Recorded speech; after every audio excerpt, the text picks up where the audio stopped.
to me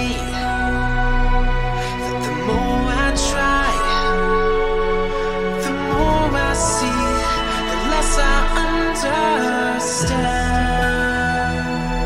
And I go for you, and I wish you would too. So I want to dream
Hey everyone, happy Wednesday! Welcome to another WedTruckSim, the stream that decided to start. The stream in which my internet connection decided to die momentarily on the exact moment I was supposed to actually start the stream and, actually get into the game. And that is why, unlike always, when I already start this with the truck ready to go, that is the reason why I am still on the login screen. But in any case, welcome everyone, thank you for joining. I'm sorry for this little technical difficulty. But welcome. Welcome. I hope you had a good Christmas. Alright, now I have to load everything again. Oh my god. The only reason why I'm not angrier about having lost connection on the exact moment I had to start the stream is because today we had a very strong, very heavy rain, with lots of very strong winds. So, weather is a bit funky. But now, because of that, because I had to reload everything, now I'm gonna have to hide the game momentarily so I can sort out a couple things that I had already sorted out. However, because I had to reconnect, I need to check those again. Alright, that should be fine. And let's bring the game back to you guys, and there we go. So, Christmas is behind us once more. But I still haven't finished my deliveries on the World of Trucks Christmas event. I could do the remaining deliveries on Euro Truck Simulator, but I'm gonna be honest with you. One, I find it is actually no secret to anybody, but one, I find ETS2 to be rather boring. Two, I really like ATS and I don't play this enough. And three, to do event deliveries, American Truck Simulator, as it is with almost everything, yeah. American Truck Simulator is just better for that. Damachon! Happy Wednesday! Thank you so much for joining. Haven't seen you in forever. Welcome. What was I saying? Yeah, so that is why I'm gonna stick with ATS. Now, on the last week, I have finished my deliveries for the day anyway here in Vegas. So let's see what we got leaving Vegas. Hold on a second, let me open the map again. I would like to possibly, if possible, I would like to either go to Arizona or maybe whatever state this is, I forget. Is this Utah? I can't remember if this is Utah, but in any case, I would like to either head east or northeast, or even north. Yeah, north would also be nice because Oregon and Washington are beautiful. But yeah, I'm not gonna be going into Texas because I don't have Texas. I don't have the money to buy Texas either. So yeah, I think these should be the plans. Also, if possible, before I end the stream today, I might be doing some game reports. So today is not a game moderation stream, but I would like to do some reports before I end the stream anyway. So if you would like to see those, and maybe see me swinging some hammers, although I don't think that's actually gonna happen on American Truck Simulator, stick around. Stick around. Alright, let's see, what have we got leaving Vegas? Browse contracts. We have something going to Kingman right next door. This is going to St. George in Utah. Actually, I think I'm going to take this one. Yes, I'm going to take this one going into Utah.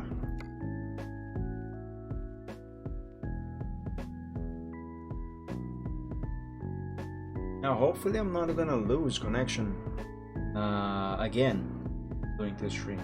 Hope that loss of connection at the very start was the only one. Okay, let's go pick up the trailer. I completely forgot to check where I am going to pick up the trailer. But looking at the GPS, my guess is that it's going to be Walbert. Oh yes, I gotta just remembered I am using ice physics, so I gotta be careful.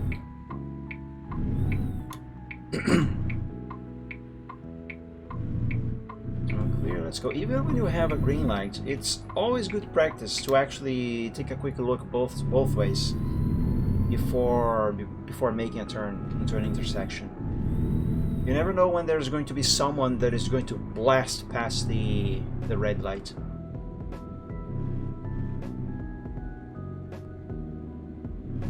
Oh, by the way, I got to log out. There we go. I was logged in as GM, so the server would not automatically kick me for being AFK too long.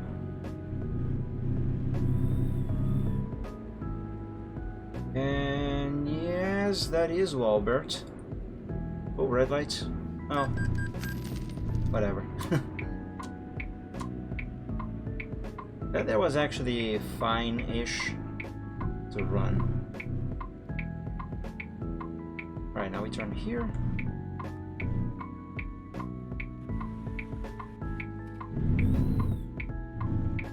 And here. I can feel the truck trying to start sliding around. Definitely have to be careful. All my deliveries last week were very successful. I did not have any issues with the ice. With yeah, you know, the slippery ice. Question: where is my trailer? It's on the other side over there. All right. So yeah, hopefully I can repeat that success today, and preferably do better, because there was one moment that, although I did not have any accidents, I did miss my exit and I could not stop in time, so I just blasted past the intersection I had to turn out, and then I had to go around.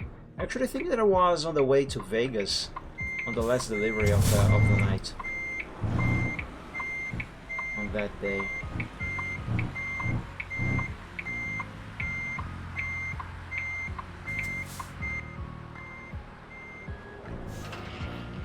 And light up.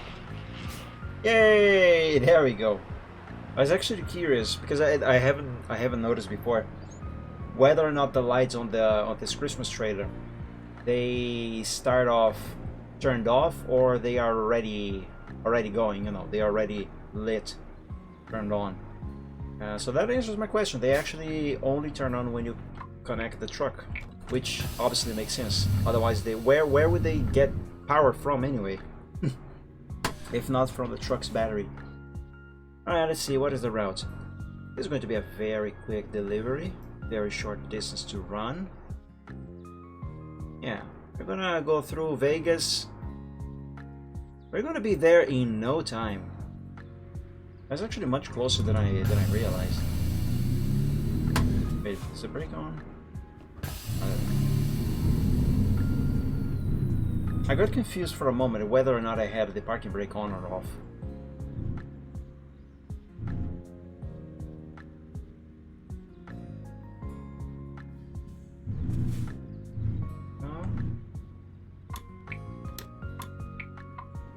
That's clear, that's clear. Let's get out of here.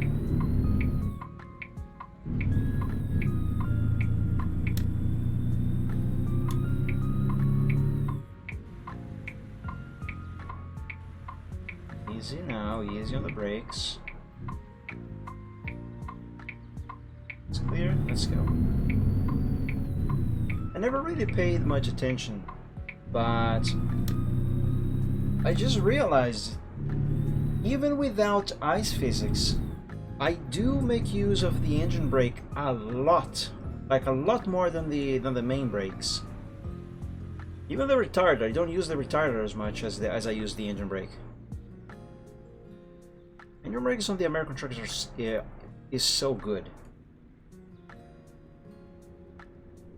I think engine brake is my top one. Yeah, my top number one kind of brake that I use, even on ETS too, but mostly on ETS. And I believe the retarder is the second most used kind of brake that I have. I mean, that I use. Yeah. And third, I think, is going to be the trailer brake, but mostly as an auxiliary. And last but definitely not least, the actual main brakes.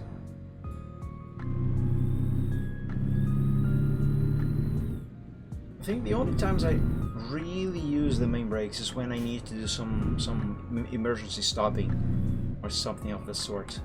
Otherwise, I just slow down gradually with the engine brake and the retarder, sometimes the trailer brake as an auxiliary, and then I actually apply the main brakes to actually come to a full stop, but only when I am already going very slowly. And truth be told, I actually kind of do that in real life as well. When I'm approaching a red light, for example, in traffic, I downshift to use the engine as a braking device. Braking device? Yeah, sure, whatever. To slow the car down. So let's stop. Some folks over there. So for two reasons. One, to maybe hopefully by the time I get to the traffic light, it will already be turning green, or at least it will be close to turning green, so I won't have to wait for too long if I actually have to stop at the light. And two, you know, that is actually just good practice. It saves fuel. It conserves your brake system because it doesn't put as much wear on it, or rather, it takes away some of the effort it would have to make otherwise. Whatever. I don't know if I am making any sense. Point is, that is actually a very good thing, and it helps the car brake faster too than if I were to just slam the brakes. Now you might be wondering, how can that work? Well, simple. I drive a manual. I heard you can downshift somewhat or use engine brake on an automatic, but I have no idea how to do that. Well, actually, I do know. I just barely, and I don't really remember. But it should be possible. Anyway, point is, manuals are better. Change my mind. Now, having said that, this truck that I am driving right now, this is an automatic. And that is only so because I drive with a keyboard. I don't have a wheel, I don't have pedals, and I certainly don't have a shifter.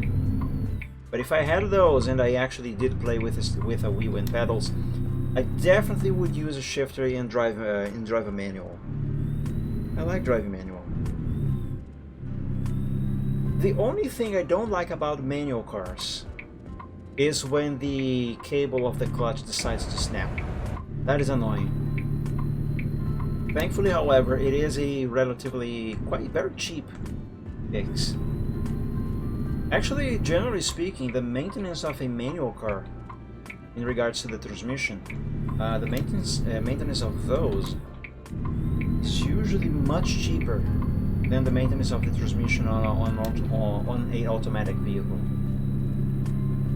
But that is one of the advantages of a manual over an automatic. Sure, autos are maybe more comfortable to drive, but you also don't have as much control over the vehicle as you actually think you do. And besides, there's also the fuel consumption and fuel saving. Autos actually use a little more fuel than manuals, assuming that if you are driving a manual, you are actually doing the shifts correctly anyway.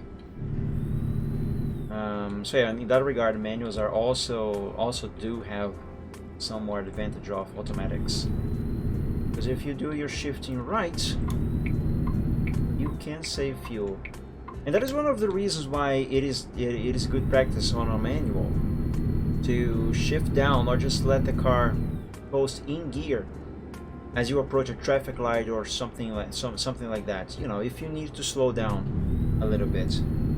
Because then if you have to speed up again, you can just basically lightly press the accelerator pedal, and that won't use as much fuel as if you were in a much lower gear or at a full stop. Because then the car would need more power to to drive itself forward and pick up speed again. That is also one of the reasons why when you check the range of a car, like if you are going to buy a new car and you ask the seller or you check some specs about the vehicle, you will see two different readings. Oh frick. You see two different infos about the fuel consumption. You will see one that says the car can do an X amount of kilometers, consuming an X amount of liters of fuel if in the city, and then you see another one that says the car will consume X amount of fuel at an X amount of distance on a highway.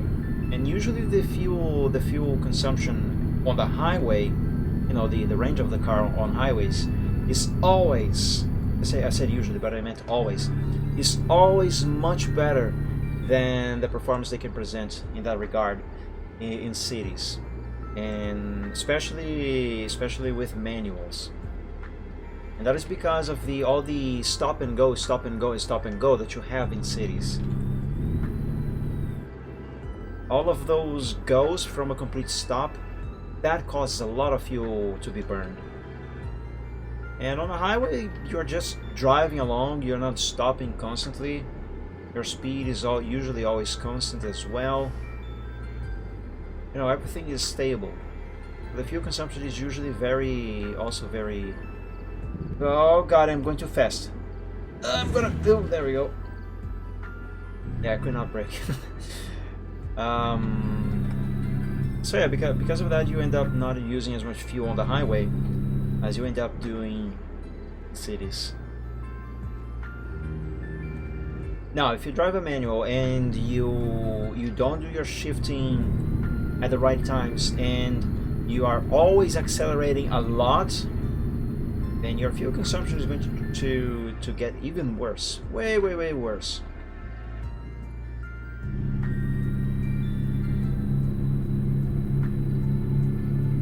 By the way, what is the game time? 1:50 a.m. It's going to take forever for the sun to rise now.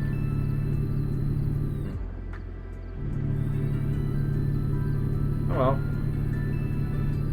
It's fine, I guess. By the way, how's the music volume for you guys? I hope it's good. This music is very chill, rather quiet, but I can hear it, so I hope you guys can hear it just fine as well. By the way, what is the ETA? It's 24 minutes. We're almost there. Utah, Arizona, port of entry. Hey, we are entering Utah now. Pre-pass site? Is that what the sign said there? Hey, I want to have to stop at the way station. Nice. Thank you, game.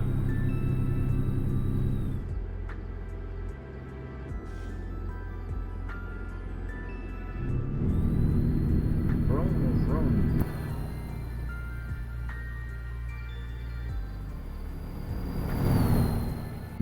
I like this truck.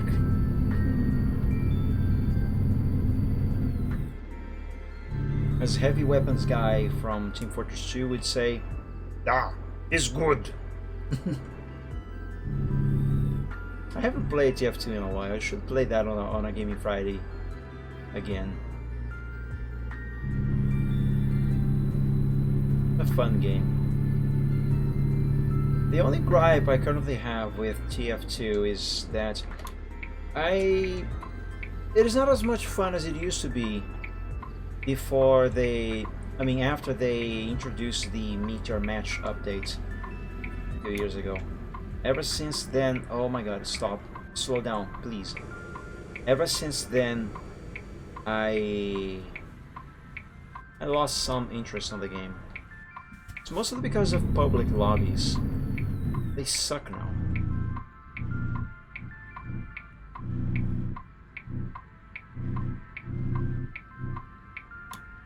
And let's indicate right now. I actually should be on the other lane.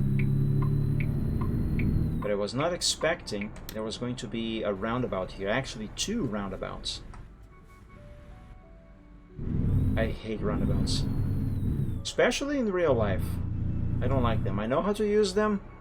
I just don't like them.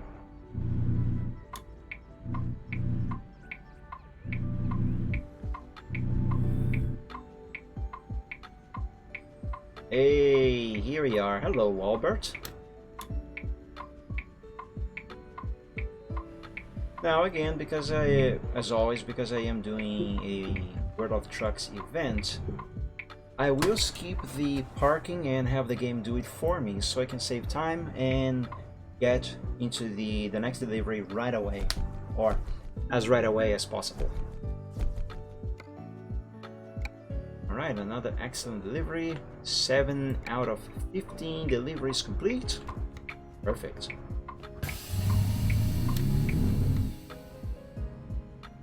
Alright, stop here for a moment, Mr. Truck. And that horse rocking over there, that's really cute. Alright, quick save. Let's see, what have we got? From here to somewhere. Organizing. Yeah, no, I just came back. I just came from Vegas. I don't want to go back. I would like to go north, east, or northeast. There's something going to Salt Lake City, but this is a long delivery. Like I could do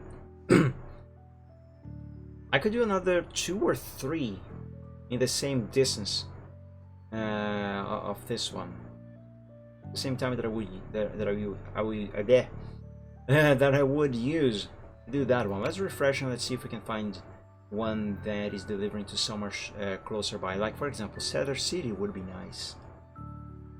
Or even Salina. Salina would also work. But if not possible, then sure, whatever. I'll take whatever I can do, whatever I can take in Utah. The Grand Junction is much farther away. Come on, World of Trucks, give me something that is not Vegas. Give me something that is close but is not Vegas. Or anything in Nevada. Or Arizona. I actually don't want to go down there. I'll give it one more try, and if I can find anything closer, I will do Salt Lake City. And again, Vegas doesn't count.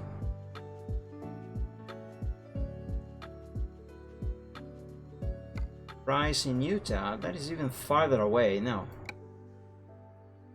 Alright, fine, give me Salt Lake City again.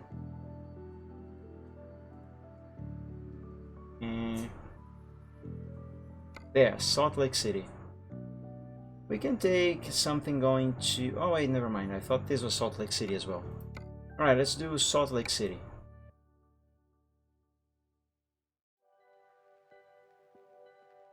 And I think I am going to be picking up at this same Walbert that I have just delivered to.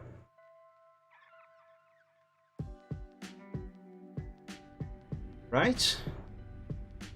That is correct. It's right there. Right back there. Let's just reverse. I mean, I could do a K-turn here, but nah, whatever.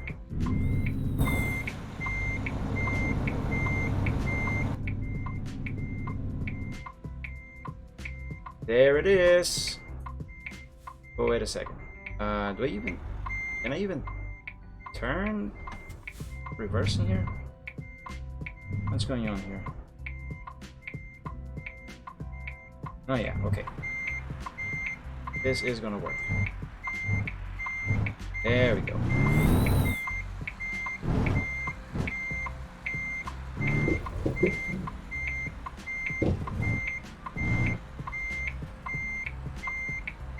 You don't hit the gate. Don't hit the gate, Mike. Actually, I think I need to bring the truck a little more to the right. I'm way too close to this gate. And misaligned.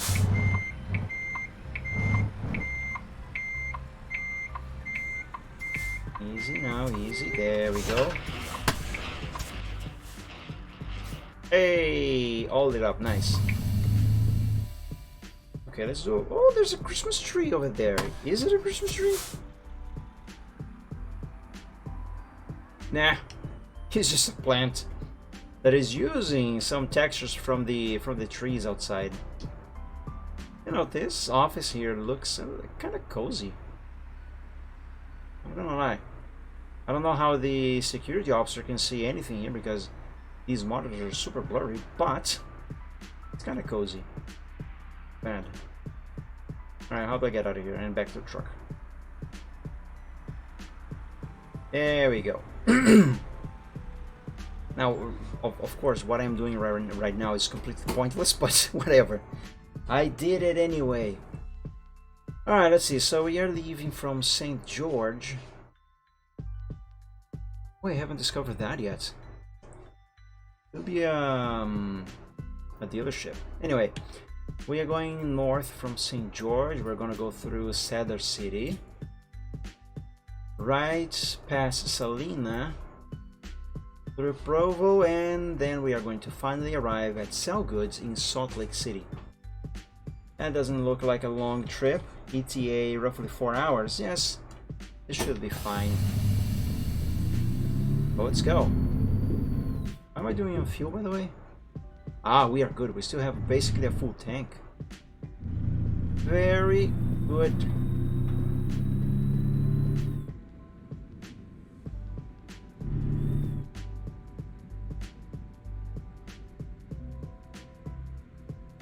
Now we turn here.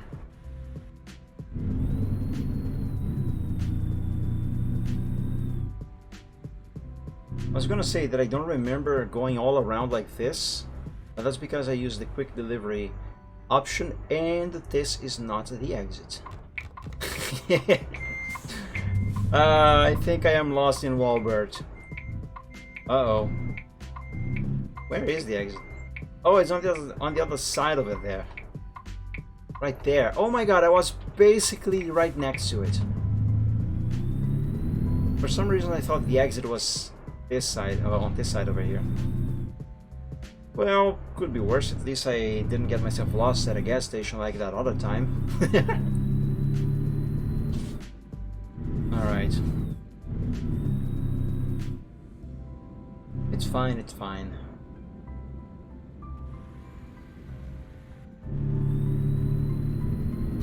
Also, well, in my defense, I didn't recognize the prefab. Here's the exit.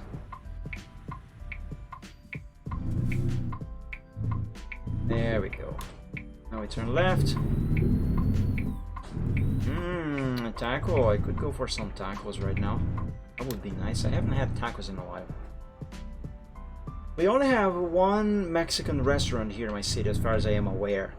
And they are absurdly far away from my house. So far away, in fact, that they do not deliver it to my address because of how far away it is. Which is too bad, because to go there, we actually have to plan and stuff. It takes a long time to get there too. It's really far away. I think if the traffic is good, it must take nearly an hour for us to drive from here to there. Wait a second, I think I just took a wrong turn somewhere. I definitely did. Hold on a second, let me check the map again. I was following the GPS. Come on, game. You told me to go this way, I went this way. Alright, stop. Oh my god. Are you kidding me? Wait. Oh, I think the GPS told me to turn here, not here.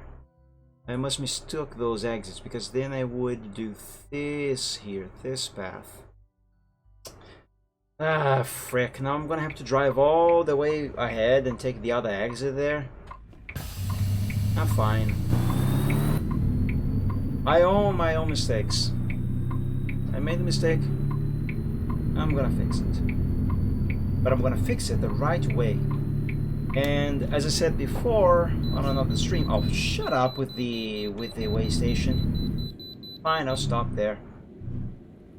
As I mentioned on another stream, actually I think I mentioned this last week too. If you miss your exit, just keep going and follow the GPS. Take another route. Whatever you do, simply do not reverse and drive in the wrong way to try to take the exit you miss. That is not allowed. And it can and likely will get you banned if you do that. So even though it sucks, just drive a little more.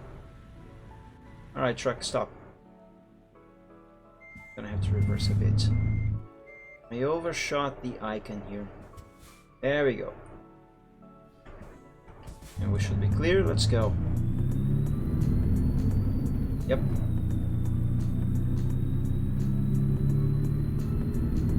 I would not have had to stop here if I had not missed my exit.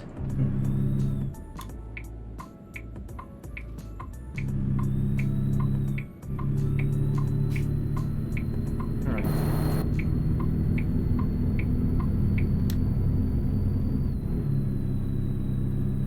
Ah, I found my dashboard clock on this truck.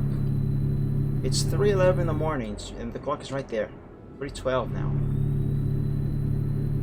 That is one of the things I like about this truck, the International Lone Star. All of the important information that you need is very easy to locate on the dashboard. Especially the clock. You can very easily see the clock right there. There are some trucks, and this is something very common on ETS2 actually with the European trucks, where some things that you might actually want to see easily, they're not very easy to see.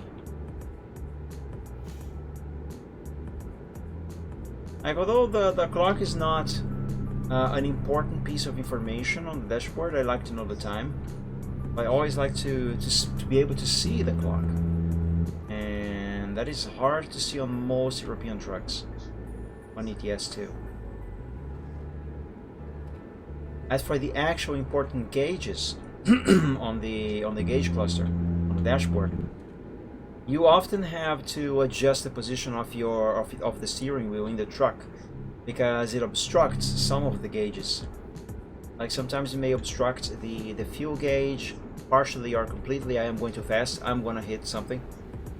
Slow down. Oh Jesus! Sometimes even the speedometer gets obstructed by the steering wheel. That's annoying. Sometimes the indicator lights on the dash, some other lights too. It's just bothersome. Thankfully, we can adjust the seat and sorry, and the steering wheel positions in these games. So that helps. But when you have everything visible just right out of the box without the need to adjust anything, that is perfect. It's very, very perfect. It's the best. It seems to still be a little far away from my exit spot where I can finally turn around and actually take the route I was supposed to take.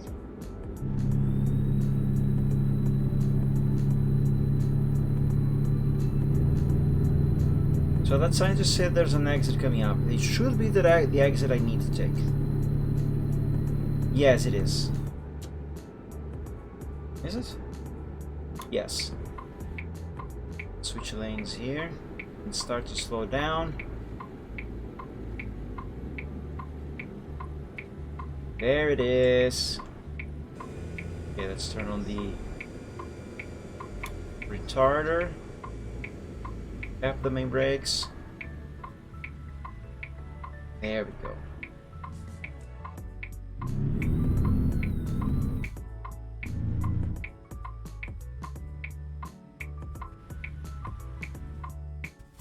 Alright, oh, this is weird. This is a very weird intersection. I don't like it. Confusing. Alright, so we should turn here now. Yes, I saw a sign saying Salt Lake City. This way. Excuse me. Oh, come on, Dak. You want to be charged already? I think the battery on my deck over here is not good. It uncharges way too quickly now. Can I plug this in with just one hand? God. No, I can't. Two hands it is. There we go. Yeah, now stop complaining about power. Alright, now we are back on track.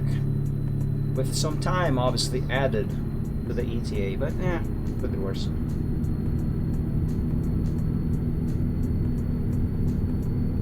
Speaking of could be worse, Ash just redeemed Should I Ask for Directions, and the voice didn't play for some reason. Ash, happy Wednesday, thank you so much for joining the stream, welcome. Hang on a second, let me stop here. And let me see if I can fix the voice. I know what caused the voice to not play. And I know how to fix it. And that, by the way, I just stepped out of the game. And that is caused by those momentary loss of internet connections, such as the one that I had at the very start of the stream. So I gotta fix that. But give me just a moment, guys. I'm fixing that. The reason why I'm not showing you the fix is because it involves some private information related to my channel, so I cannot let you see these things. It's basically a couple of token keys, stuff like that I have to revalidate stuff. Alright. I think Should I Ask for Directions has a cooldown.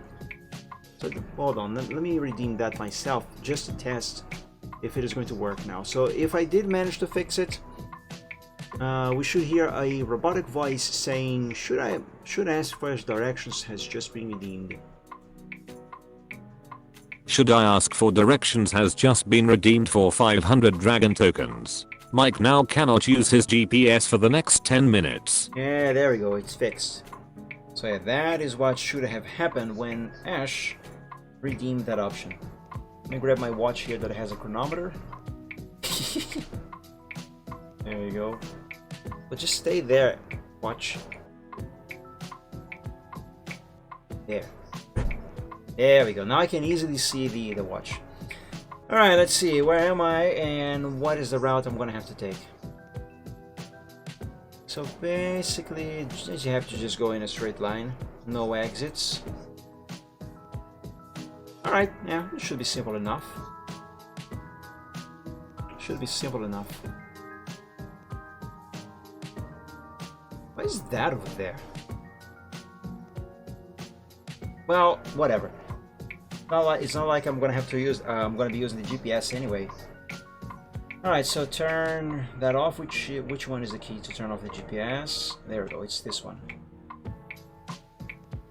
Wait, it doesn't turn off now? Are you serious? Wait, what?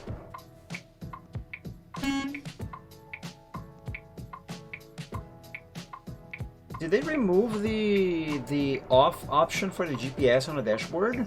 Seriously? Wait, is a different key bind now? I hate that. Oops, wrong button. Ah, heck. Alright, let's find that now. Wipers, cruise control, dashboard display mode, infotainment display mode. I'm gonna guess it's this here. Infotainment, ugh. Do I even have enough keys on my keyboard to assign another command here? Frick. Hold on a second. Let me type in chat first. Alright. So Q is my hazards. WASD is the directions. E is the battery and engine. F is the headlight. R is the high beams. Z and C are the indicators for left and right. X, what is X? Right, X is taken by Truckers MP with the CB. What is V? I don't think V does anything. It used to. Is V taken by Truckers MP? I don't remember. I remember that B is beacons. I don't have one, so that's not doing anything right now. I don't remember V though. Is V taken by something in the game already? I remember having something on V, but I don't remember if I still have something on V. If either I assigned something to V or if Truckers MP assigned something to V without asking anybody. Like they did with N, for example. I hated that. Now I cannot use the N key to engage the cruise control if I am using police car, because then the sirens go off. That is super annoying. I hate that. Too bad you cannot change the key bindings on Truckers MP. I don't think V is taken by anything in the game, and it doesn't look like it does anything on TMP. Like I'm pressing V, I'm not seeing anything change on the dashboard or on the UI or even outside of the truck. Alright, I hate the positioning of this key, but I will put infotainment on V, at least until I can figure out something better. Now, why did they have to change this? Where is infotainment again? Could be down here actually. There, infotainment. And V. There we go. The game didn't complain the key was already taken. Oh, good. Oh, I hate having this over here. I hate it. Oh well, it is off. And starting 10 minutes. Let's see, what is the timer on the stream? 0:55. Okay, starting. Actually, let's start on 0:56. So as soon as the timer on the stream hits 0:56, I'm gonna hit the timer on the watch here and set off. 6, 57, 58, 59 seconds, and boom. There we go. 10 minutes started now. Let's drive. I forgot to turn on the engine. There we go. Without the engine, the truck doesn't move. I mean, not under its own power anyway. Who would have thunk? All right, let's get out of the shoulder. Now, I hope I'm not gonna have any surprise exits or forks on the road that will confuse me. Like that time when I was heading north, I think I was going to Bellingham, and I came to an intersection that would one exit would take me to Bellingham, and another one would take me to I think it was Portland. I might be remembering that wrong, but I think it was Portland. And when I looked on the map, I thought it was going to be a simple too fast. I thought it was going to be a simple intersection that it would be very clearly labeled with signs, and you know that it would be very easy to take and to identify. Do we talk about the collision? No, we don't. Shut up. But no, it was not quite so. The intersection was not an intersection after all. It was actually a bridge, a tunnel bridge, with 5 lanes and 5 lanes, or was it 6? I don't know. It was a ridiculous amount of lanes, and there were 2 exits, both of them right at the end of these lanes, and the signs on the on these exits. One of them was pointing towards Portland. Actually, no, it wasn't. It was pointing towards somewhere else because the exit for Portland was actually further ahead on this exit that was going to somewhere else.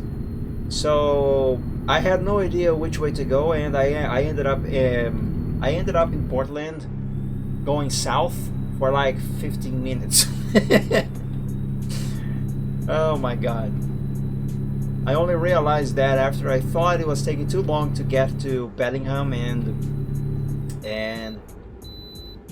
and I was not recognizing the area around me. But I started to think, did I take the wrong exit? And then, should I ask for directions? The timer finally ended those 10 minutes. So then I turned on the GPS. I actually think I stopped. And I was like halfway from the south border of Washington State. Or close to that, something like that. And I was like, oh my god!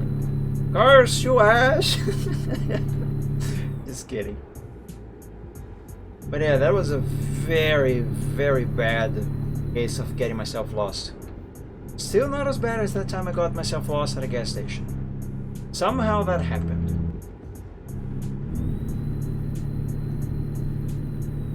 Alright. So... Hydrate. Yeah, Gotta keep hydrated. that's a good idea. No taking any exits. Just go forward.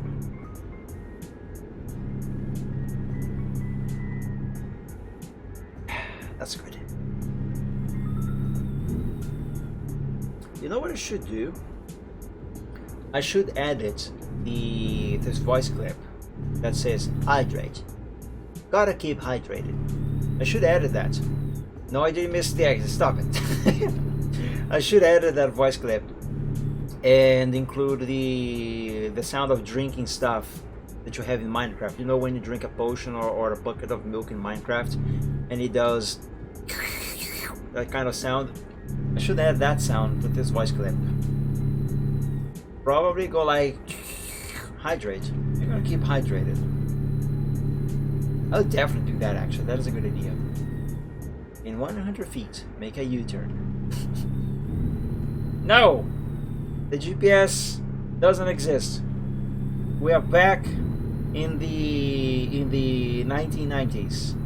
There's no GPS here. We follow the map.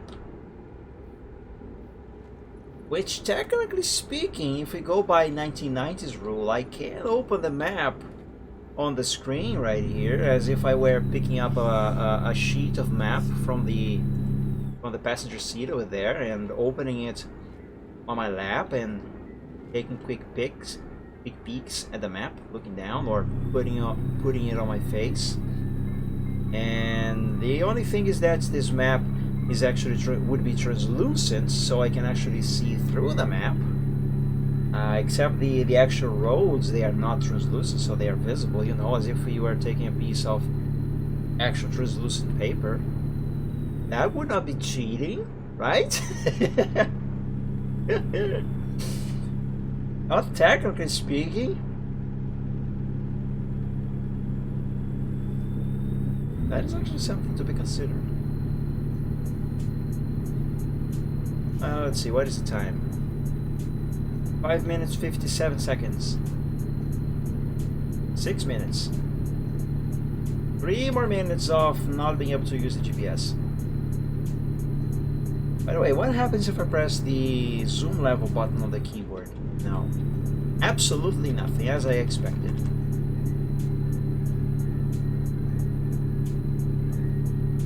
Oh, 5 in the morning. The sun is gonna rise soon. Then we'll finally be able to see the beautiful landscape of American Truck Simulator.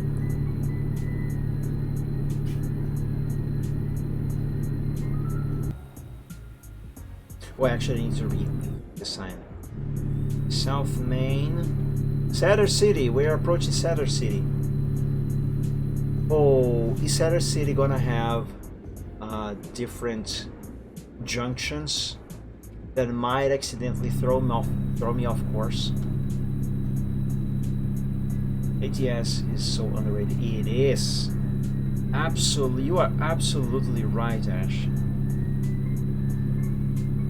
kinda deserves, it deserves all the love from the TMP universe. That is one of the gripes that I have, actually, personally speaking. It's like, what I'm about to say is kind of a criticism, towards WedTruckSim P, but I'm saying this as a user, not as a staff member. Although I suppose I could say it as a staff member because I have voiced this criticism before, and it's not a bad criticism. It's just that I feel like TMP doesn't give ATS nearly as much love as it should. ATS not only deserves a lot more love, but also it deserves that TMP gives it more love. Now, one of the things that I hear around mostly all the community, actually, not from TMP, I should make that clear, is that, well, they don't give ATS much love because the community doesn't give it much love, you know. So community prefer ATS2. They're gonna focus more on ATS2. And here's the thing, that is like a vicious cycle. Community doesn't give most of the community, I should say, don't give as much love to ATS because most of the things that TMP does is done for ATS2. Like, for example, the alternating AI vehicles that you can buy and drive around as alternatives to the Scout. So, you know, to add a little more variety. It's not really TMP anymore, it's CD Simulator. Yes. But yeah, like the alternating AI vehicles. They released that for ATS2 like what? 3 years ago now? It's a very long time. And as far as I can tell from posts that TMP does and stuff, it doesn't look like there's any plans to bring those to ATS. And I assure you, the community on ATS would enjoy that. They would. But Mike, the ATS community, they prefer to drive trucks. They don't like the car very much. Yes and no. One, there are many people who do appreciate driving the Scout here. They do enjoy driving the Scout. And two, one of the reasons the people on ATS don't like the Scout as much is because, well, there's only the Scouts. There's nothing else. It's only the Scout or the trucks. The trucks have models variety. The Scout doesn't. And the alternating vehicles, that adds that variety, that very much needed variety. And finally bringing those to ATS, that would definitely. By the way, the timer is over. We can use the GPS again. That would definitely bring more people to appreciate ATS. Like, one thing I love to do on ATS is every now and then take my Scouts and go for a joyride without any route set on the GPS. Just drive whenever. That is really, really enjoyable. What did you think of the last Real Ops event, if you attended it? I did not attend that event. Actually, I think I missed the last two or three Real Ops. Real Ops 12 was my very last one so far. Up until then, I had not missed a single one except for I think it was number 11, because it was on ETS2 again when it should have been on ATS. And I was like, oh, on ETS2 again? Screw this. I'm out. But no, I didn't attend the last one. Oh, I've attended Real Ops 12. To be honest, they did really well. Oh god, hold on, I have a pen here. Hang on. To be honest, they did really well with the recap video. Would you believe if I told you that even when I was part of the staff team, of the events team, I almost always missed those recap videos? I think I only ever watched one or two of those. And I was bored out of my wits. But that's not because they are bad. No, they are very well made. It's just that I'm not exactly what you would call a very social creature. So like I don't really mind. I mean, I don't really care for recaps or, you know, how can I say this? Actually interacting very much with most of the community. I don't think there's something wrong with it. I just prefer to be in my own corner, do my own thing, be at peace. That is one of the reasons why I don't like VTCs, to be honest. In other words, I don't like people. Oh man. Yeah, I don't like people very much. But yeah, I have not watched that video. And besides, one of the reasons I stopped attending Real Ops events is because they kind of conflict with my stream schedules on weekends. That is also one of the reasons why I decided to leave the events team. Some events, I think most, actually all events really, were starting to conflict a little bit with my stream schedule, specifically on Sundays. Whenever they would schedule something on Sunday, I would be forced to either leave the event a little early or to push the chill at Sunday like an hour late. And I was not enjoying that. But it's not like there was something wrong with the events team doing that sort of stuff. It's just time zones, you know. It's time zones. By the way, where are we? 1 hour 57. We're nearly there now. Still can't see the destination on the map here. But we are not far. I can see if I open this. Oh. Right? Where is it? Yeah, there it is. We are very not far. Oh god, this is so distracting. No, I have not missed my other exits. I'm still on course. This time I know for sure. I have a GPS now. The 10 minutes have expired. I seriously need to add more more, what are those called again? View reward options, I think. I think that's what they are called. Bless you. Frick, I completely lost track of what I was saying. My dad distracted me. Yeah, I really need to add more options for redeeming those dragon tokens. Problem is, I can't think of anything else. That is my dad, he's sneezing. That is why I said bless him. He actually tried to hold the sneeze back a little bit, as to not make noise, for the microphone here to not pick the noises. Bless you!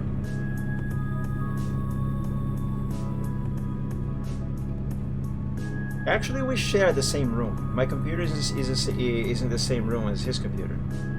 So that is why every now and then you hear noises on the background. I think, yes, I have to take this exit here. I'm okay with him sneezing in the background.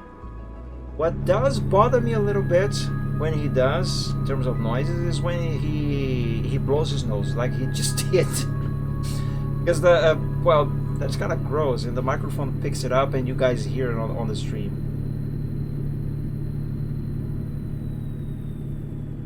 But it could be worse. Well, there's also the time when he sometimes forgets to close the door of the bathroom, and you know. Actually, whenever I can, when that happens, I actually turn off the microphone on the stream, on OBS rather, or I try to speak loud and non-stop to try and muffle the noises coming from there. Oh man. The joys of living with other people. Now, what actually bothers me is when my brother or my mother make annoying noises. Annoying and loud noises. Now that is what really gets on my nerves. The desk is usually in the living room. so I kind of have to share this space with my family.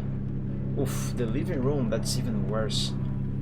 My computer used to be in the living room of our house many years ago, before I finally decided to move it into my bedroom. So much better having it in the bedroom. So much better. Now,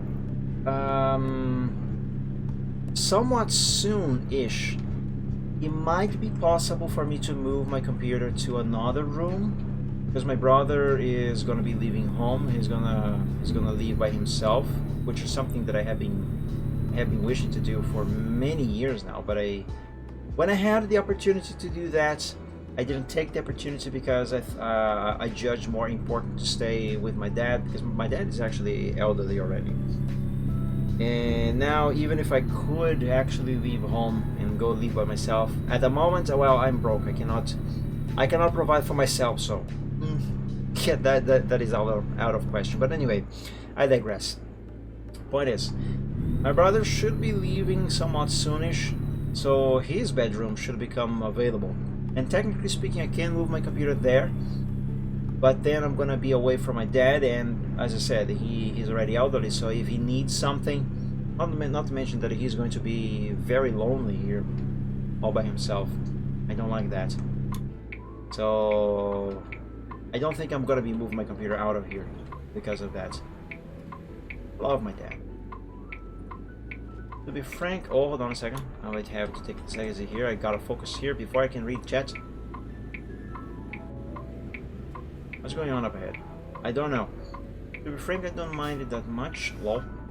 No one really is bothered. Oh, that is good. But believe me, you would hate to have your computer in my living room. Mostly because of my mother. Actually kind of close. Thank you. But yeah, I feel way more comfortable being around him. And that way he won't feel as lonely.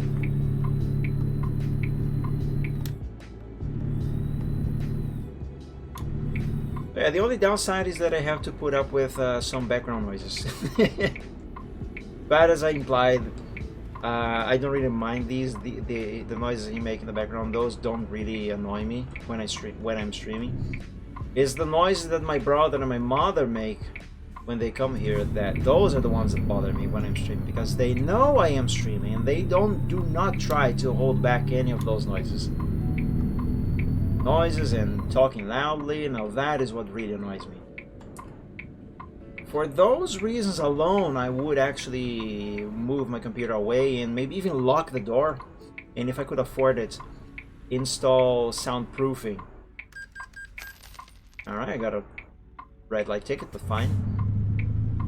But it would be mostly maybe only for that reason. But I'm not gonna do that. And besides, let's say I do move my computer. Let's say for a moment that I don't. Let's forget my dad for a moment. Let's say that I do want to have complete privacy and complete silence when I am streaming, that sort of stuff. So let's say I do move the computer to another room and I lock the door when I stream. And so no one is gonna walk in and make noises. And let's say that I even go ahead and spend a lot of money soundproofing the room, so noises made on other parts of the room of the house don't get through and don't get picked by the microphone. You know what would happen then? Either my brother or my mother, especially my mother, they would come to the door and they would do this. I don't know if did you hear that?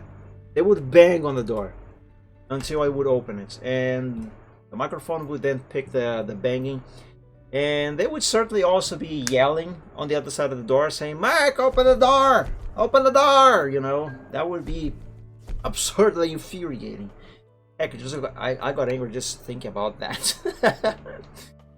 Alright, 8 of 15 deliveries complete. We are finally here. Also, the sun is starting to rise. Okay, let's stop here, do a quick save, and let's see what else we've got. 8 out of 15. I am getting close to finishing this, guys. I might be able to finish these deliveries on this stream. Alright, let's see. We have something going to Logan. Oh, heck yeah, let's do it. It's right next door. I'm picking this from Sell Goods. I think I just delivered to Sell Goods. Didn't I? I wasn't paying attention. That bridge has 2 colors.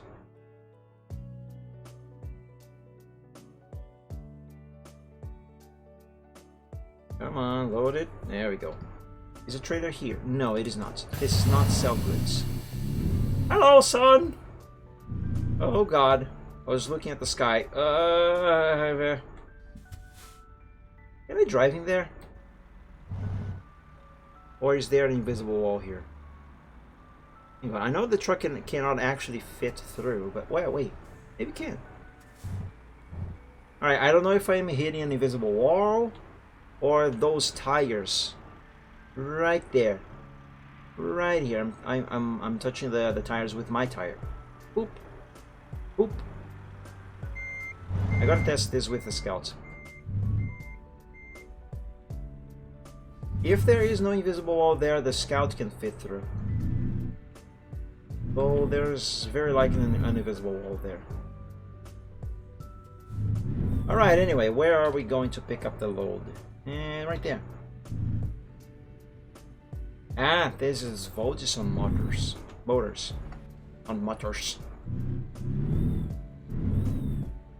If I'm not mistaken, Voltison in the ATS universe, ATS2 universe, is like Tesla.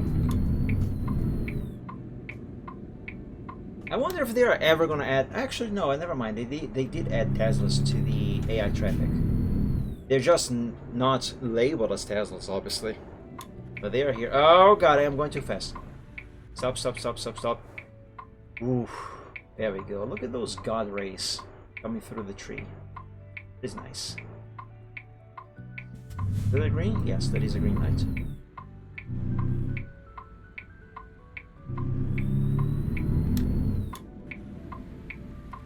Slow down. Slow down so I won't slip away.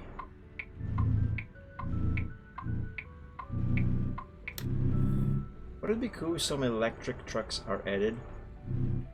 I suppose that would be neat. Oh wait, the thing is here, not there. It would be nice if they could add the Tesla, that Tesla semi. Is that on the roads yet? I don't know.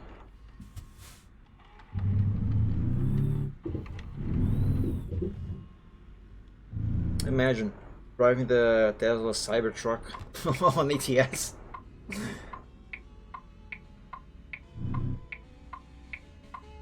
It's not on the roads yet. Still testing. Ooh. Oh, I just kissed the pole. The one thing I don't like about the Tesla semi-truck is that I think it looks ugly. I don't think the design is very nice. Personally speaking, I am fine with the Cybertruck's design though. I think that one looks cool.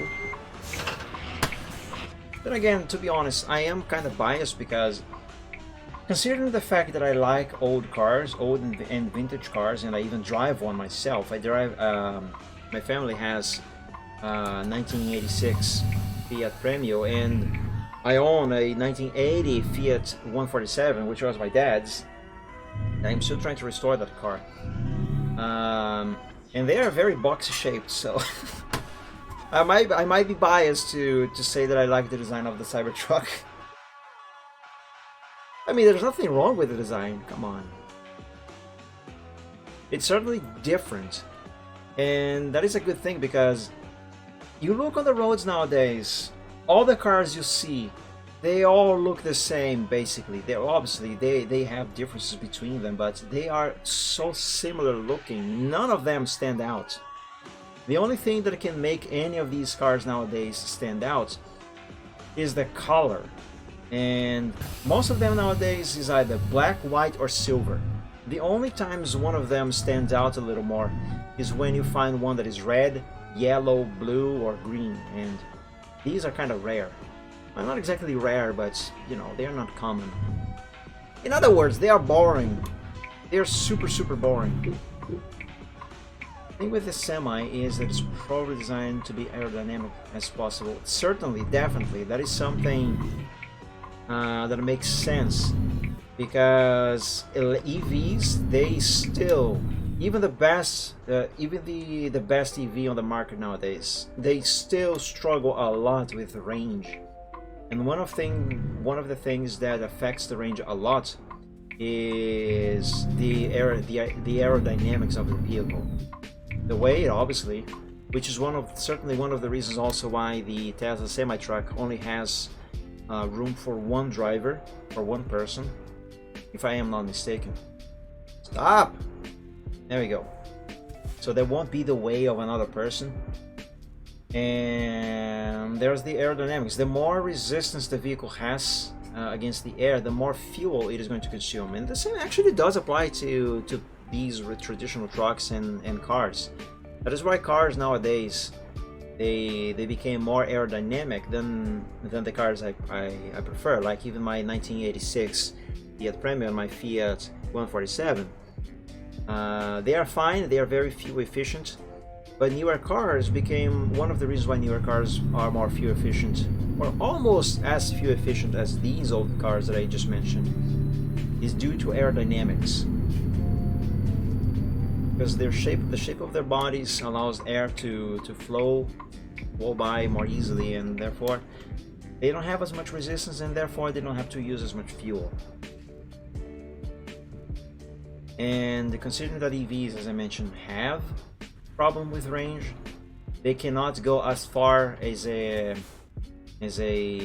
gasoline or diesel powered or even ethanol powered vehicle, let's say car. They cannot go as far as one of those without having to stop for hours, like literally hours, to recharge. Yeah, the more power they can use, the less power they can use to move, the better. And that brings a few sacrifices.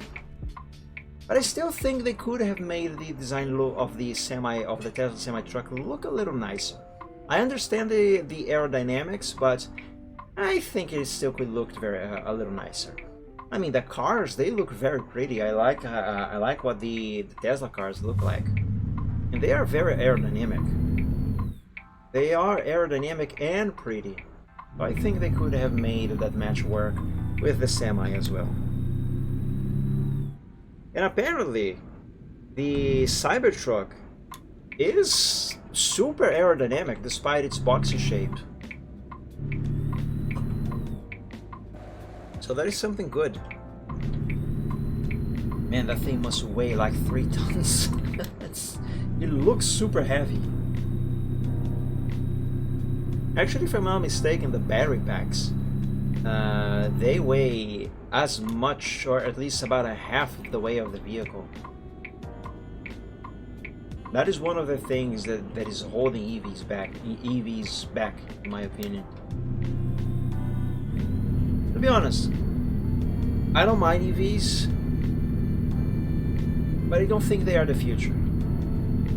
I'm not saying they are going to be like a fad like back over 100 years ago, when the first cars started to pop around and some old-timey person with a hat and a mustache said the phrase, I do believe these automobiles are just a passing fad. The horse and carriage are here to stay. You know? Rumor has it that someone actually did say that phrase. Now also, some people might not know this, but EVs actually have existed for longer than combustion engine cars. Actually, the car started as an EV. But I don't think those are the future. Because before you can actually change the entire fleet of the world to EVs, you first also have to change the entire power grid, especially the power plants. Otherwise, you're still not gonna be able to go very far with EVs. EVs are only a short-term solution to, hold on a second, the chat just rolled. Term solution to climate change, but otherwise, it's not a very long-term one. They are not just a short-term solution. Actually, they are not really a solution at all, because, little known fact, cars are not actually the major cause. They're just a very small percentage of the cause of global warming and, you know, the climate change, all that sort of stuff. What actually causes that, the actual, shut up with the way station thing, the actual culprit of that, and what actually needs to be changed for there to actually be an actual change, a positive change to climate, is actually industries, factories. I cannot stop. Help. Is actually factories, industries, and power plants. Oops, that's not reversed. Those are the ones that cause the vast majority of pollution in the world. And the major culprit of that currently is China. That's not me saying that is actual data. My trailer is moving. Help. Oh my god, I messed up. You can actually look it up, you'll see.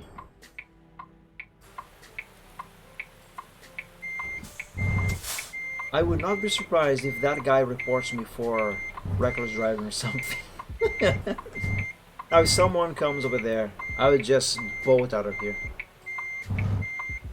Agriculture also, not exactly. Actually, you'd be surprised of how sustainable agriculture is. At least in some countries, like Brazil, for example, has one of the most sustainable agricultural industries in the world. Actually, agriculture. Claudio, thank you so much for the follow. Welcome to the stream. Happy Wednesday. Thank you so much. Actually, Brazil's agriculture. You're right behind me? Oh, go! Oh no! Oh god! Ah! Just kidding. Frick, what was I going to say? Right, Brazil's agriculture, for example, our industry here is actually one of the cleanest and most sustainable in the world.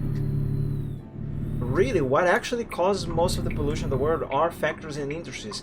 And this is one of the reasons why I don't believe EVs are the future, as some people say, and that especially the quote-unquote evangelists that say, oh my god, you have to drive an EV, otherwise you are hurting the environment. No, first of all, stop it. Stop it. If you have an EV because, oh my god, global change, oh, I'm gonna do my part, I'm gonna save the world. No, you're not doing that. First of all, EVs do generate a lot of pollution during their production, and especially with the batteries. But sure, it is true that the amount of pollution an EV produces during its production, hold on, stop, there we go, is great, but the pollution they generate throughout their life cycle, the years they are used, is not as great as the amount of pollution a combustion engine powered car might produce. Although there is a little caveat to that I'm going to talk about in a moment. But here's the thing: if we are talking about quote unquote saving the environment or not generating pollution, all of that babble, unless you are recharging your EV with electricity generated from a renewable source or a green power plant, you are not saving the environment at all. Actually, you are hurting the environment even further. To make that a little clearer, let's take the power grid of the United States as an example. I might be wrong on this, so don't quote me on this. But as far as I am aware, most of the power generated in the United States, generated and consumed by the United States, most of that power is produced from thermal plants. That is, power plants that run and use coal. They burn coal and gas, natural gas, to generate their power. And the thing is, I think the music stopped. Hold on a second. Is it playing now? Yes, now it's playing. So yeah, those power plants, they generate a butt ton of pollution. They are super harmful to the environment. And the more electricity the population is using, the more coal and more gas those power plants are going to have to burn to generate more electricity to, you know, to provide for this population that is using that power. So let's say, for example, if everyone starts to use EVs, I mean, the more people using EVs, the more power. I can't stop. Woo! I stopped. The more power the power plants are going to have to generate, and the more power, the more coal and stuff they're going to burn, and the more pollution they're going to generate. Oops, I'm gonna stop here. There we go. So yeah, in that regard, EVs are not a solution for anything at all. They are polluting just as much, if not more, than combustion engine cars. Another thing about, and still on this subject, for an EV, if we're talking about saving the environment, not making pollution, etc., for an EV to truly actually be a good thing for the environment during its lifetime, the power grid of where you're feeding your EV from, the power in that grid, it has to be coming from a power plant that is not generating pollution, or at least one that is generating as little pollution as possible. And I'll give you another example, another country as an example. Brazil. Nearly 90% of the power generated and consumed in Brazil is generated from renewable sources. Renewable and non-pollutive, is that the word? Non-pollutive, I think that's the word. And non-pollutive sources. I think roughly over 80% of the power generated and consumed in Brazil is produced by hydro plants, and those don't generate pollution. The environmental impact they have on the environment is, relatively speaking, minimum during their lifetime. Most of the impact is caused during their construction, because, you know, they have to build those dams and flood areas, that sort of stuff. But otherwise, they are quite environmentally friendly. And the other remaining percentage is produced by, what is it called again? Those big fans? I forgot. It's not air. I mean, it's produced by air, but there's an actual term for those kinds of turbines. I mean, those kinds of power plants. It's yes, they are called wind turbines, but I mean the type of power plant. Yes, wind farms, but they are not the word that I had in mind. Like, you have thermal power plants, you have hydro power plants, and you have another name for the wind turbine power plants. Oh my god, I can't remember. It's not air power plants, it's I can't remember. I really can't remember, but you know what I mean. Yeah. Anyway, the remaining percentage in Brazil is produced by wind turbines off the coast.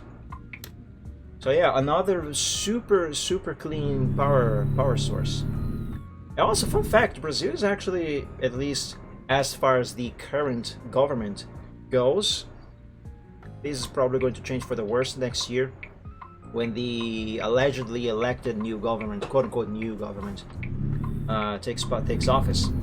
But as of now, Brazil is actually in the process of becoming the leader in the world in the production of what do they call again? Green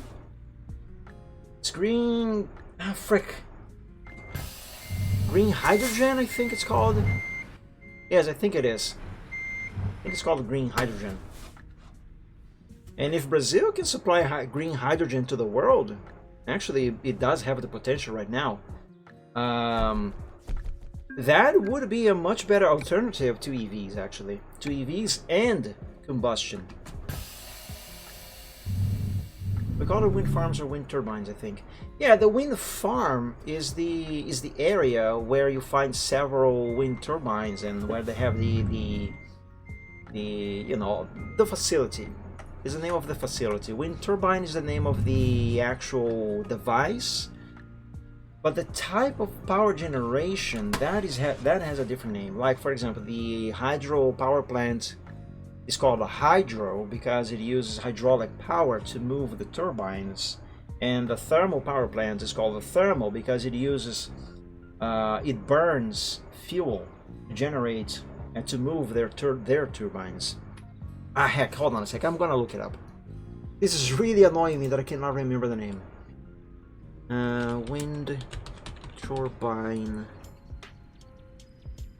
Yeah, I know what is a wind turbine.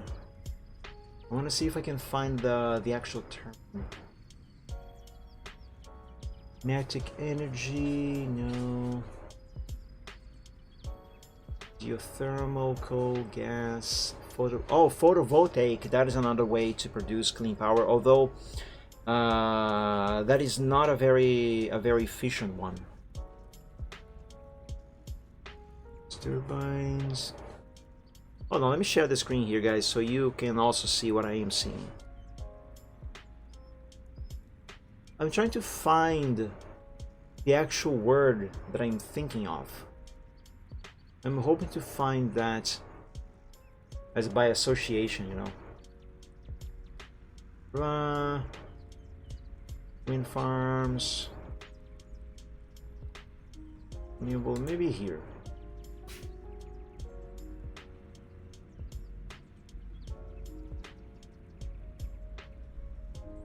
Actually, it's called. I actually think. Is it really called just wind power? I could swear it was called something else. What do you call it, a fan? Well, yeah. I could swear it was called something else. Maybe it is, but only in Portuguese, and maybe I was thinking it's called something else because I was actually thinking in Portuguese. You know what the problem is right now? I actually don't remember. I don't remember it in Portuguese either. Oh well, whatever. Let's get back to this here. Close that. All right, let me pick the next cargo. And then I'm going to continue on what I was talking about regarding the power generation, EVs, how clean that stuff is, and etc. And then I'm going to talk about combustion engine cars, because there's actually a little known fact related to the myth that cars are the cause of global warming, which they are not. They are actually, like I mentioned before, they are a very, relatively speaking, small fraction of it. Even if we changed overnight all of the EVs in the world, it still would not. It would still not change. It would. I mean, it will not make any sort of dent on global warming, that sort of stuff. Let's see, what have we got here? Provo. We're gonna go back. No, I want to keep going north. Let's pick something else. Maybe something going to Idaho. There's got to be something going to Idaho, right? We have this going to Wyoming. Yeah, that works. Let's do that. And from there we can try to go further into Wyoming, or maybe to Colorado. What was the other here? Idaho. That sort of stuff.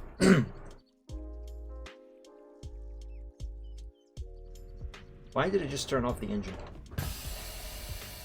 Come on, turn on. Alright. So yeah, as I was saying, Brazil, for example, because most of the power generated here comes from renewable sources. If you're going to buy an EV with the idea to save the environment, which again, it's a silly idea, But I'm not going to discuss that. If your intention is to have an EV is because of that, then sure, if you own an EV in Brazil, for example, then it would make sense in that regard, because the power you would use to recharge your EV, that power would be coming almost 90%, certainly it would be coming from renewable sources, renewable and environmentally friendly, is that right? Environmental friendly, whatever, you know what I mean. Green. My internet decides to disconnect me. Oof, that sucks. So yeah, most of that power would be coming from green power plants. That, I think that is what I'm trying to say. Then, only then, in that example, in that case, only then your EV would actually be making a positive impact. Although, if we can even call it one, only then it would actually be doing something positive towards the environment. Assuming, of course, we still don't really know this information, I think. Assuming, of course, that once your EV is finally discarded, it's no longer usable, that sort of stuff, so you have to put it out of its misery. Assuming that then its remains would not generate a lot of pollution, because mind you, batteries are absurdly pollutant. Even especially the process, also the process of mining for the materials to make the batteries, that is also something that generates a lot of pollution. And the more batteries you need in the world, the more mining there's going to be, and the more mining, the more pollution is going to be generated by that mining. Yeah, there's also that. I'm gonna run these yellow lights that turn red the moment I... So yeah, if you want to have an EV for the sake of, oh, I'm gonna save the world, I'm gonna save the environment, bear in mind where the power you are going to use to charge that EV is coming from. Because if it's coming from a dirty source, and in this case I mean, you know, coal power plants, gas power plants, that sort of stuff, power plants that generate pollution, lots of it, then you are just wasting your money. All you are doing is buying a fancy car. But if your power is coming from clean sources like hydropower plants or wind turbines, that sort of stuff, then sure, by all means, then you are not buying just a fancy expensive car that is probably not going to take you very far. But anyway, so now in regards to combustion engine cars, this is also another little known fact, but it's still, again, look this up yourself. I found this by looking it up myself, and I do recommend you look all of this that I'm saying by yourself. What do you think of hydrogen cars? I'm gonna mention them as well. And I actually already gave a little cap on that subject a moment ago when I was talking about the energy generation in Brazil. What was I going to say? Hold on, first I gotta look up the trailer. Alright, let's check the route. There's a short one, nice. So yeah, also another little known fact. On top of combustion cars actually not being the actual cause for global warming and actually not being a big contributor, contrary to what some people might think, a combustion engine car might actually, throughout its entire life, might actually produce less or almost about the same amount of pollution that an EV might cause. So long as, of course, that you keep the maintenance of that car in good shape. I mean, so long as you keep the car in good shape, you know, the engine is well tuned, it is not tossing much pollution through the escape pipe, that sort of stuff. And actually, if you keep one of those cars for very long, you actually are going to be helping the environment by keeping a car running for a few decades, instead of buying a new car every like 3, 4, 5 years. Sure, newer cars are nicer, safer, fancier, but you're also hurting the environment. You might not think so, but you are. Now, as for hydrogen cars, as of right now, I wouldn't really say, actually even experts don't say this, that they are really, let's say, rivals to EVs. Sure, they are way easier to recharge, or refuel more specifically. They do not generate pollution, so that is something good. So they are faster to refuel than EVs. They don't generate pollution like EVs. I'm not sure if they can generate as much torque and power, horsepower, as an EV can, or if they only do that as, or if they compare to a combustion engine in that regard. That I don't really know. But either way, performance-wise, they are fine. They have a general good range as far as I am aware. But the problem with hydrogen-powered cars is what I was talking about a little earlier when I was talking about Brazil's power generation, where Brazil at the moment has a massive potential to being able to supply green hydrogen to the world, which that then could be used to fuel hydrogen cars. Because the thing with hydrogen is that although hydrogen itself is super clean, the only thing that comes out of the escape pipe in a hydrogen-powered car is literally just water. Like literally just water. I heard that you could actually drink what comes out of the water that comes out of the escape pipe of a hydrogen car. I don't know if that is true. Don't try that, or do try it, but at your own risk. But it doesn't pollute. But the problem with hydrogen, I'm gonna run this red light. The problem with hydrogen is not hydrogen itself, it's the process to produce it. Because hydrogen, the hydrogen fuel, it's hydrogen. But I mean, hydrogen, to produce hydrogen and pack it into the tanks that, hold on a second, I kind of need to focus here. This area is a little weird and confusing. There's a lot of roads everywhere. Alright, for a second I thought I was in the wrong way. The process to pack hydrogen and then ship it to, let's say, gas stations, for example, the process is super expensive. It doesn't necessarily cause much pollution. I might be mistaken, but I don't think it causes much pollution. But it is way too expensive to pack hydrogen to be used as fuel for cars. It also uses a lot of power, and that actually kind of taps back a little bit into the issue of dirty versus clean power plants. Stop. So in that regard, it actually does cause a lot of pollution during its production, and that is where green hydrogen comes into play. There are methods to produce hydrogen to be used in cars without much cost, or at least without as much cost as the regular hydrogen, as the regular methods of packing hydrogen, I should say. And also there are methods that can do it without generating as much pollution via the power plants. And that is exactly what Brazil has been studying these past couple of years under the current government. That is unfortunately ending this year. I don't know how that works. Actually, I looked into that, but I don't remember how it works. But point is, green hydrogen, so long as hydrogen cars can be fueled with green hydrogen, then yes, those can actually have the potential to, quote unquote, be the future and potentially replace combustion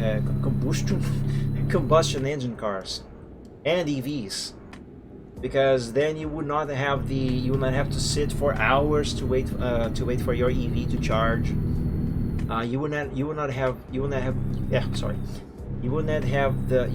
the risk of a battery explosion and fire, because those are actually way more dangerous and harder to put out than gasoline and ethanol or diesel fires. Some people don't believe it, but that is actually true. Look it up yourself. And I don't think hydrogen cars can actually explode, not into a fireball anyway. Can they? I don't think they can. I mean, it's hydrogen. I know pure oxygen is highly flammable, but I don't think hydrogen is it? I actually don't know that. But anyway, comparatively speaking, hydrogen cars, if fueled by green hydrogen, then I do believe those could actually replace combustion engine cars, because those actually compare a lot more to, in terms of convenience at least, to combustion engine cars than EVs. Like I said, to refuel one of those, you would just drive into a gas station or a hydrogen station, in this case obviously.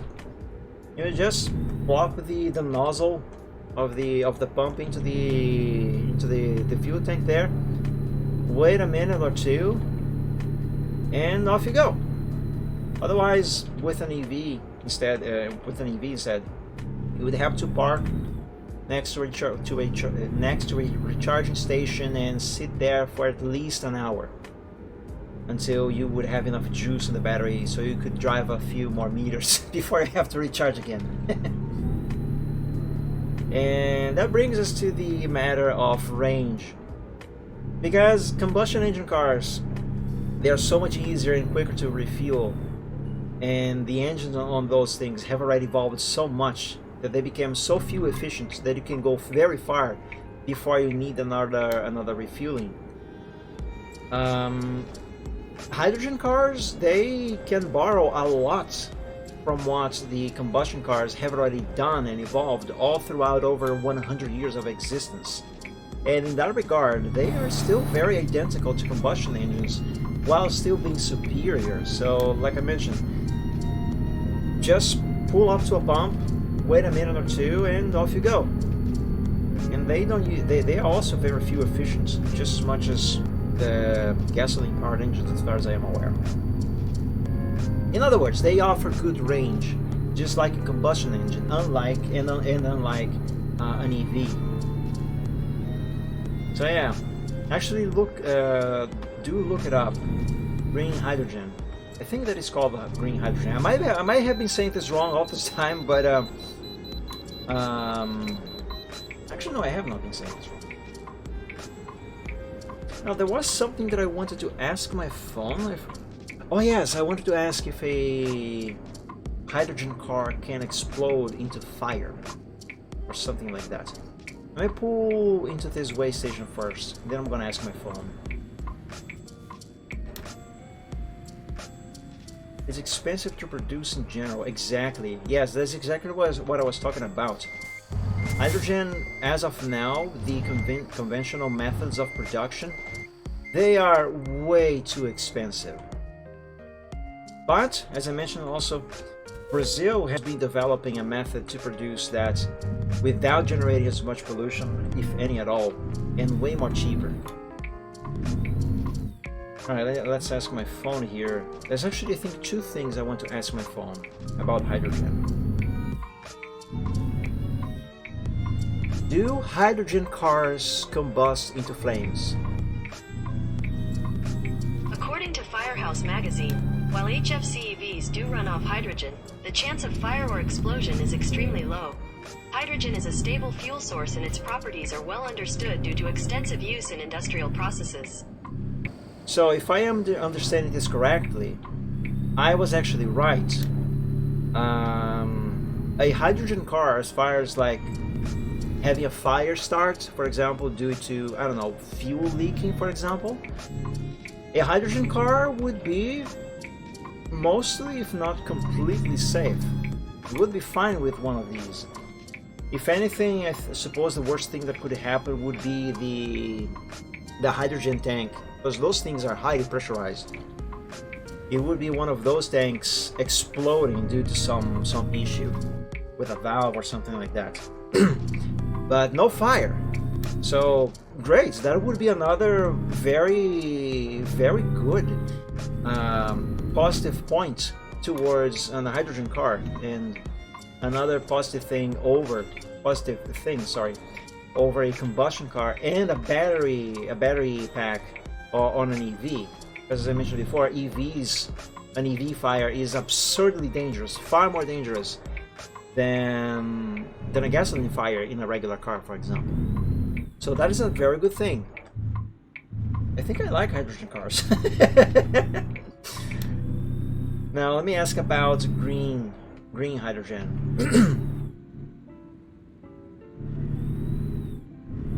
What is green hydrogen fuel? According to Acciona, also called renewable hydrogen, green hydrogen is obtained by electrolysis of water. The most crucial thing is that this process is powered entirely by renewable energy, so it generates no polluting emissions into the atmosphere and is the cleanest and most sustainable hydrogen. Yes, that is basically what I was talking about when I addressed Brazil's study into green hydrogen. So I was right, if I understand this correctly. I don't know exactly how much the process of producing the green hydrogen here in Brazil is, and how they pack it, but I have seen on a study that it is actually cheaper. And in regards to the pollution, again, because Brazil's power comes nearly 90% from renewable sources, there is no pollution being generated. So yes, by all means, a hydrogen car made with green hydrogen, like the one being made in these studies here in Brazil, that would be perfect, I suppose. Green hydrogen seems legit. Exactly. And again, the only thing those things dump into the atmosphere is water.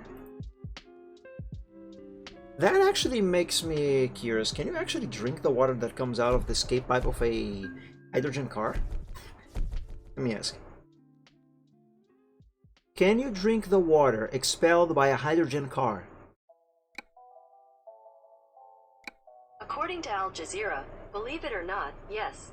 Out of the exhaust comes water so pure you could drink it. I was right! So there you go, guys. Hydrogen cars, those actually deserve the title of cars of the future, and actually environmentally friendly, so long as they are refueled with green hydrogen. Amazing. So, hold on a second. Can you imagine you actually storing the water that comes out of the escape pipe of a hydrogen powered car and reusing that water for other things, like maybe even cooking, for example? You could save on the water bill. Oh my god! Are there negatives about hydrogen cars besides the method to produce the hydrogen they are going to use as fuel? Wow! They don't produce fires in an explosion, so they are safer than both EVs and combustion cars. You can drink what comes out of the escape pipes. Green hydrogen is cheaper to produce, way cheaper, and actually feasible as a main fuel source. What was the other thing? It doesn't pollute. It has good range. It has good performance as well. Why don't we invest more? Why are we not talking more about hydrogen cars? Seriously, why are we not talking more and investing more in hydrogen cars? Seriously. Electric cars, awesome. Hydrogen cars, awesome, but 20% awesomer. Maybe even more, actually, because they don't produce pollution, and you can drink what comes out of the butt. That sounded way wronger than I thought it was gonna sound. Oh man, anyway. Let's see another cargo. I am only 5 cargoes away from finishing this event. Alright, let's see here. I like the name of this car dealership. Ogden. That's back in Utah. Can we stay in Wyoming or at least go to Idaho? That's also Utah. Price in Utah. That is even south, even more south in Utah. Excuse me. Ogden again. Utah. Let's refresh again. If I can find anything going further into Wyoming or to Idaho, I'm just gonna take this one that is going to Ogden. Let's try.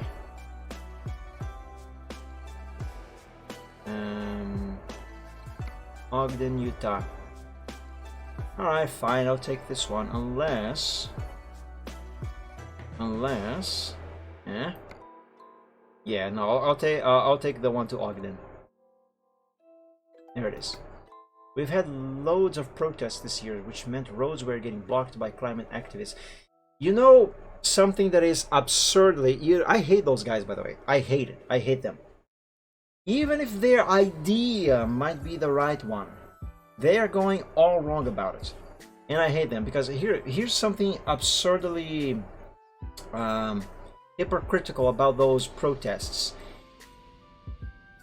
If they make those quote-unquote protests and block the roads, the only thing they're really achieving with that is, one, they are enraging a lot of people, and two, and the most important detail about this is not the exit, they're actually generating a lot of pollution, because all of those cars stopped in traffic, they are running their engines, they are actually consuming more fuel while stopped than they would be consuming if they were actually moving. Not to mention the fact that these activists, these very same activists, how do you think they got there in the first place? Do you think they went there by cycling? Do you think they walked to those places where they do their protests? No, they were driving combustion engine vehicles that cause pollution. Some of them probably out of tune too, generating a lot of smoke. Some of them took airplanes. Airplanes generate a lot more pollution than cars. So, yeah, they are hypocrites. But then people are also leaving their engines on, so they are kind of contributing to the problem. There was this video where this person was attending the Just Stop Oil protest. That is such a dumb thing. Wanted to drive a car a week ago. Exactly! Also, let's talk for half a second about a certain Greta Thunberg. I think that's her name. How do you think? Well, first of all, she's a puppet, okay? Those ideas she babbles about, they are not her own, and she's not providing any solutions. She's only stating the obvious, without actually providing any positive input. But that's besides the point. Point is, how do you think she goes to those conventions where she does those dumb speeches? Do you think she cycles across Europe to go to those places? Do you think she maybe, I don't know, she swims? No, maybe she goes walking. She walks from her house to those conventions, right? She definitely won't fly. She definitely won't only use airplanes to go from place to place, right? No, that would be hypocritical of her, wouldn't it? Food for your thoughts. Oh, this reminds me, a month or two ago, there were a bunch of rich people, Leonardo DiCaprio, sorry, included, who all flew together, I think, to Qatar for a environment and global warming conference to talk about global warming and how much people are harming the environment using combustion engines and oil and that sort of stuff. That was, you can actually look this up yourself, that was one of the highest, is that the word that I want? That was one of the largest, if not the largest, amount of air traffic this year alone, actually, if not the decade even. All of them flew there together in highly polluting little private jets to talk about how much the world needs to stop causing pollution. Like, oh my god! Shut up! Seriously. If you want to talk about saving the environment, stop flying your jets everywhere. Especially if you're doing that to talk about the environment. Please, stop being hypocrites. Stop. You know what I see? The only thing that comes to mind, actually not the only thing, but one of the first things, exactly, it invalidates their point. It's so stupid. It's one of those cases of the classic, do as I say, but don't do as I do. You know? Or...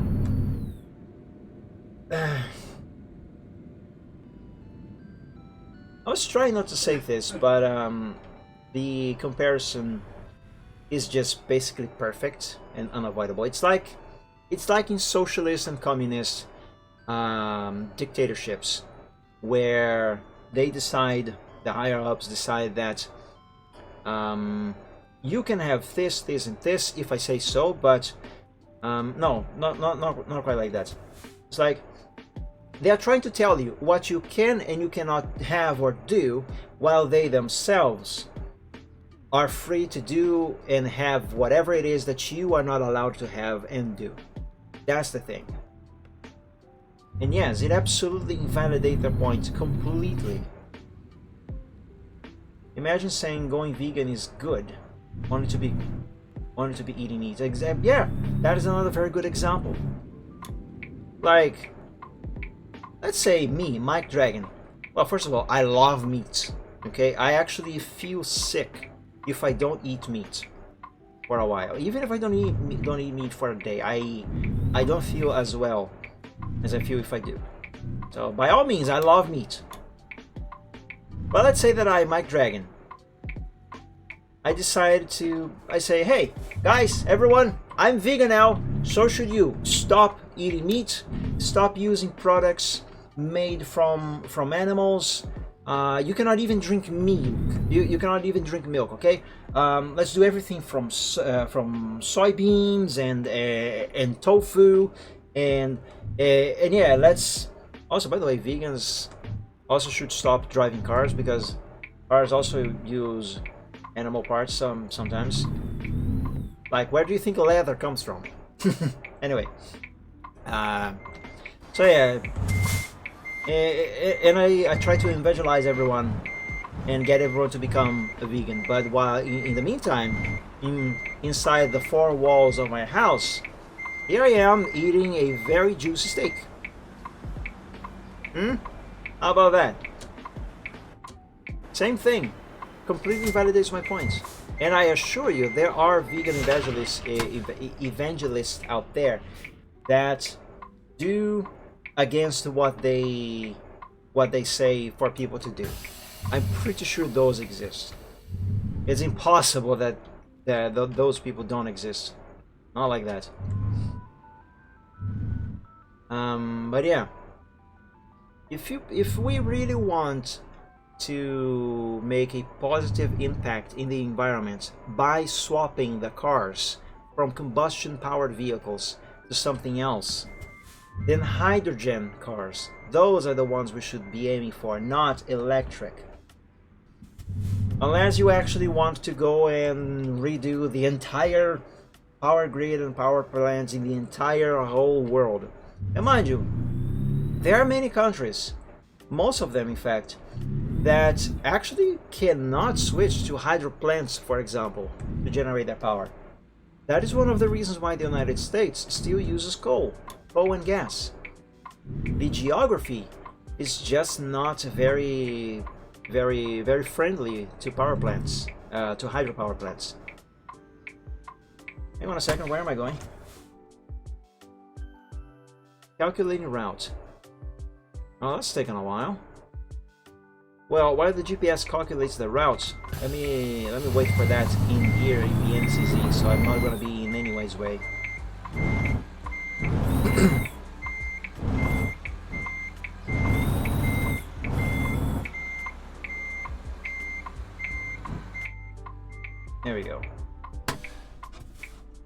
So yeah, hydrogen, sure, we would still have to tackle the matter of the power plants themselves generating pollution.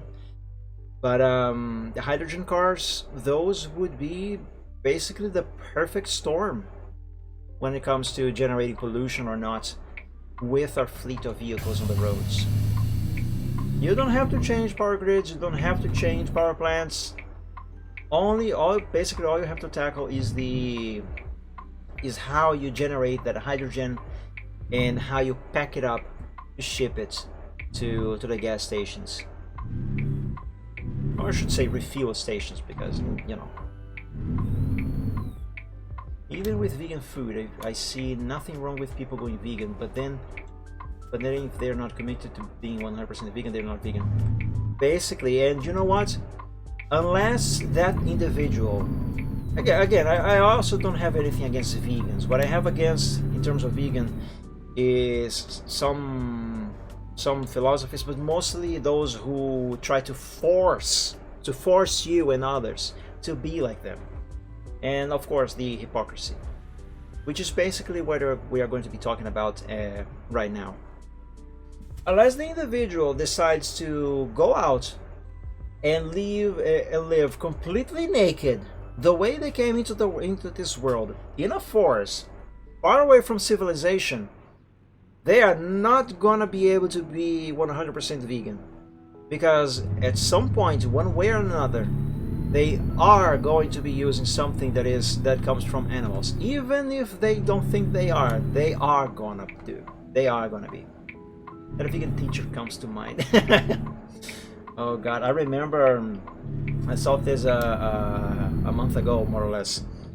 A mother actually was sentenced to prison because it is actually very sad. Her newborn baby died of starvation because she was a vegan and she was feeding the baby with only vegan food, only vegan, a vegan diet. And here's the thing. Sure, once you grow up, once you are an adult, your body is done developing. Yeah, super sad, and apparently that is not the only case where something horrible like this happened. Actually, I think she was charged with murder, something like that. But anyway, once you are grown up, you are an adult, your body is done developing. All you have to do now is basically just keep it. Then fine, be whatever you want. You are free to do it. You have the free will to do it.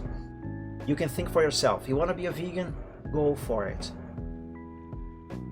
But this is actually scientific. You can look this up also. This is pure biology, science.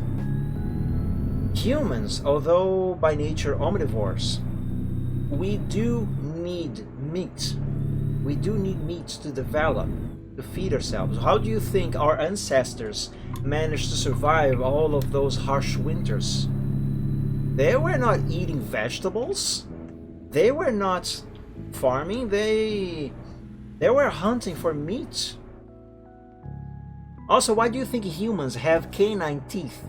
We have these things so we can literally sink our teeth into meat, flesh. Humans need meat. And infants, babies, children, and even teenagers, all throughout our lives, so long as our bodies are still developing, we need animal products to feed ourselves and become strong. So it actually should be considered a crime to make your children become vegans. If they don't want to, even if they want to, they shouldn't do it. Because their body are going to be missing a lot of nutrients that only animal products can provide. Not even replacements are going to really be able to do it. Honestly, it should be a choice. It should be absolutely never be forced into someone's diet. Exactly, that is exactly what I'm talking about. No baby, no child, and no teenager should be forced to have such kind of diet, unless a doctor says, "Hey, your kid has this problem. It's important that they have this specific diet here." But even those specific diets that doctors sometimes prescribe to people, even those still include something that comes from animals, milk, there's some sort of like meats, maybe even poultry. You know, point is, humans need animal products to survive. Once your body's fully developed, you are a grown-up adult, you can make your own decisions, then sure, you want to be a vegan, go be a vegan. Be happy. But do not try to impose that onto others. Seriously, don't. It is very harmful, especially if it is a child or, you know, an infant. Don't do that. And again, going back to the subject of actually being a vegan. Unless you're going to live naked in the woods and farm, eat nothing but leaves and grass. I am generalizing, of course, but you know what I mean.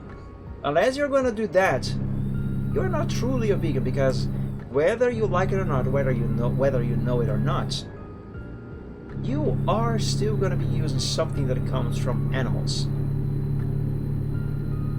All of us in cities, even in the countryside, we all depend on animals one way or another.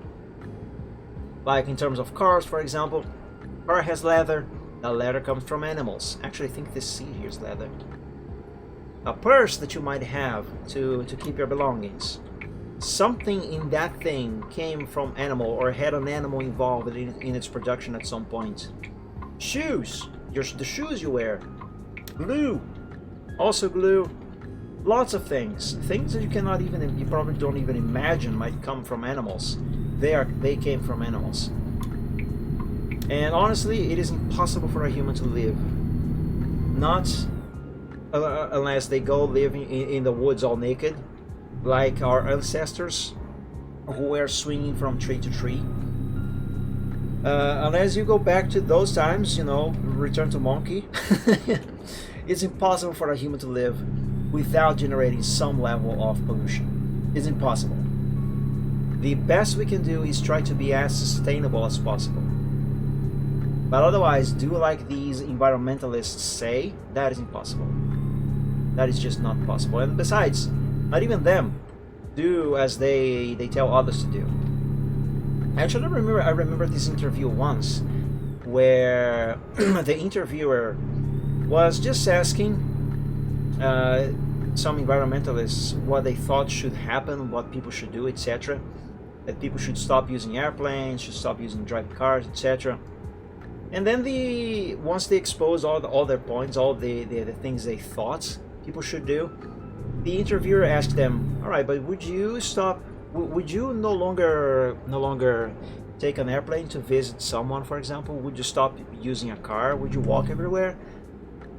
And some people either, you know, when you are caught without an answer and you give that awkward smile and you try to shift the conversation, or you just walk away because you clearly lost the argument immediately and you have no way to come back from it. Yeah. Some of those people being interviewed just smiled and walked away. Some said, "Oh no, I would not stop being. I would not stop driving a car. I would not stop flying and stuff." The point is, they said a lot of things that people should stop doing and using, but while themselves, they were not willing to do that themselves. So, in other words, hypocrisy. Honestly, should be choice. Nah, steering wheel is leather. Yeah, many steering wheels. Actually, this one here also. Many steering wheels also use leather. Even your clothes, a lot of them might be coming from animals, like wool. Wool comes from animals, sheep, and true, quote-unquote, true vegans. Even wool, they refuse to use because, oh no, it comes from animals. You know? So like, imagine you wanting to be a complete vegan and going to a clothes store, and every single piece of clothing that you look at, you check the little sticker to see if it is made of wool, cotton, or how much of wool or cotton or whatever other kind of not tissue, fabric. what other kind of fabric is employed there, and then only buying stuff that it does not have anything from animals. Like, my God, that's so... Stop! Why can't you just be normal? Oh my God. Again, I don't have nothing against vegans. It's just the hypocrisy and those in that community who try to force others to be like them, while them themselves don't do everything that they say others should do or not do, you know. That is what I have against. This town is nice.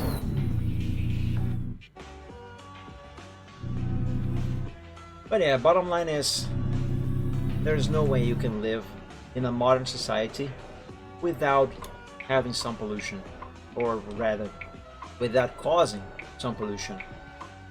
Now, you know those people who say that that cows, that we should stop raising cows, oxes and that sort of stuff, because their farts generate too much pollution? Well, first of all, that is a myth already disproven by science. You can look it up yourself as well. Cows are not a considerable contributing factor to pollution, just like cars. And two, must I remind you, people, that humans also fart all the time. If cows are generating pollution because they are farting, so are you. What are you gonna do? Stop farting? You can't. You can try. You'll probably die if you don't fart for too long, because that is something the body needs to do. And believe me, if farting is a problem in terms of pollution, then humans are definitely very, very guilty because of it. Must I remind you also that according to studies, the human population in the world has already surpassed 8 billion people on the planet. That is way more cows and oxes and everything. That is a lot more than those. So yeah, if farting is causing pollution, then, well, heck, we are destroying the world.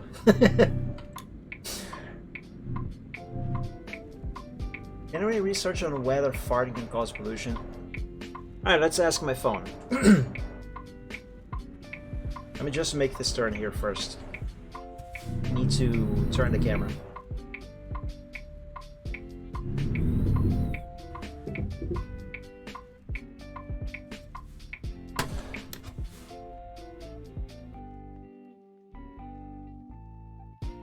Can farting cause pollution?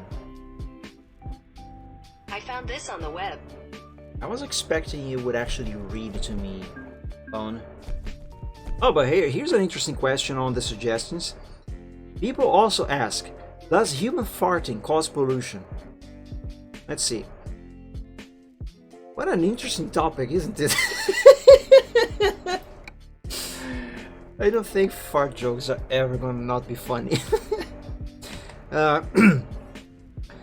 Flatulence is often blamed as a significant cause of greenhouse gases, owing to the erroneous belief that the methane released by livestock is in the flatus. Wait, what? Owing to the erroneous belief that the methane released by livestock is in the flatus. While livestock account for around 20% of global methane emissions, 90 to 95% of that is released by exhaling or burping. Alright, so, as I was saying, if we are to consider that farts are a cause of global warming, pollution, and that around 90 to 95% of that is released, all of that methane is actually caused by exhaling and burping. Imagine what over 80, not 80, imagine what over 8 billion humans are doing to the world every single day, every single hour with their farts, their burps, and their exhaling. What are we gonna do? Stop breathing? Come on. For research purposes.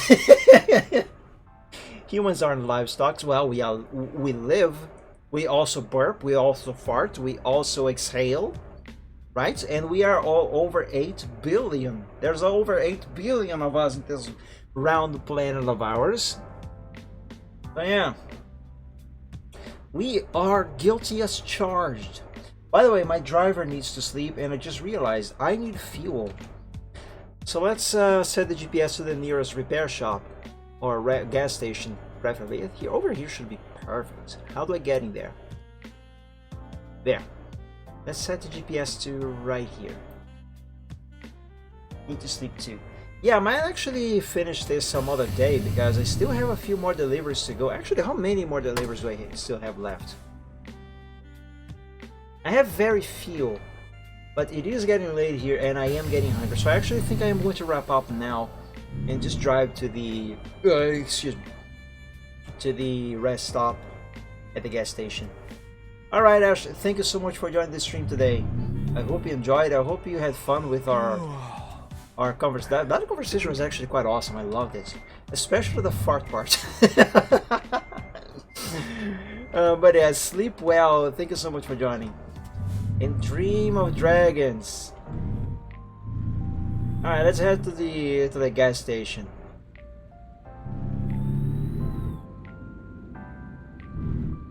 But yeah, man, the hypocrisy. I don't mind vegans. I don't mind any of that. I can respect them so long as they respect me. What bothers me is the hypocrisy. And like, they definitely must be turning a blind eye to those things because, come on, seriously. I'm pretty sure that if you bring up such facts to them, they are just gonna try to change the subject or say, no, you are wrong, and just walk away. They don't accept the truth. Can I get a green light, please? That would be, thank you. Anyway, hydrogen cars. Yes. Hydrogen cars with green hydrogen production. That is the future. That is definitely the way we should go. Good stuff. Oh, that reminds me, there was another thing I wanted to ask my phone about hydrogen. Brazil's green hydrogen production. According to Recharge News, the first phase will have an initial annual capacity of 10,000 tons of green hydrogen and 60,000 tons of green ammonia, and is due to begin production in late 2023. Yeah, I was right. Brazil is indeed working, at least as far as the current government is concerned. Which, by the way, this is something started by this current government. Brazil is indeed working on green hydrogen. Now let's learn what exactly is green hydrogen. What is green hydrogen? According to Wikipedia, green hydrogen is hydrogen generated by renewable energy or from low-carbon power. Oh, we already looked into this, actually.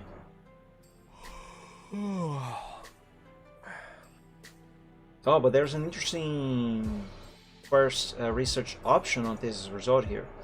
Green hydrogen research. Energina Brazil 2022. I didn't even ask about Brazil's green hydrogen study. What does it say here? Discovered the cooperative ideas in green hydrogen electricity research in Germany and Brazil. Learn more. Okay, there's actually www.research-in-germany.org. There's many interesting results here.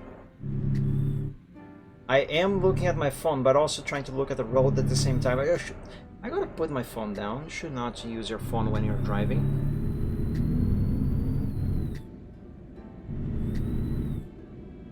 But yeah, we should definitely be talking more about hydrogen cars and green hydrogen. And there should be a lot more investment in those.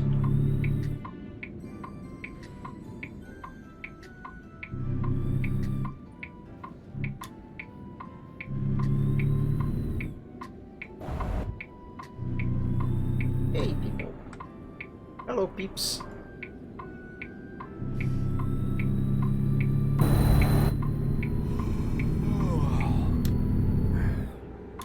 You know something that I just got curious about, I just thought. You can convert combustion cars into EV, but can you do the same with hydrogen? I mean, I would guess so, right? I mean, after all, hydrogen cars, they are far more similar, mechanically speaking, to combustion cars than electric cars, aren't they? Let's find out. Oh, hold on a second. Am I gonna have to take an exit here somewhere? No. That there is just the way station. Can you convert a combustion car to hydrogen? According to Green Hydrogen News, yes, but any mechanical engineer would tell you that the technique is far too costly to justify the effort. It is also true that to convert an automobile from gasoline or diesel to hydrogen, the engine, the complete fuel supply, and distribution system, the transmission, and the gearbox must all be replaced. Yeah, that makes sense. That makes absolute sense. I mean, you basically have to do the same thing, almost the exact same thing, when converting a combustion to EV. Except you actually not reusing some of the systems. I say reusing, but really replacing, like the fuel lines and the fuel system.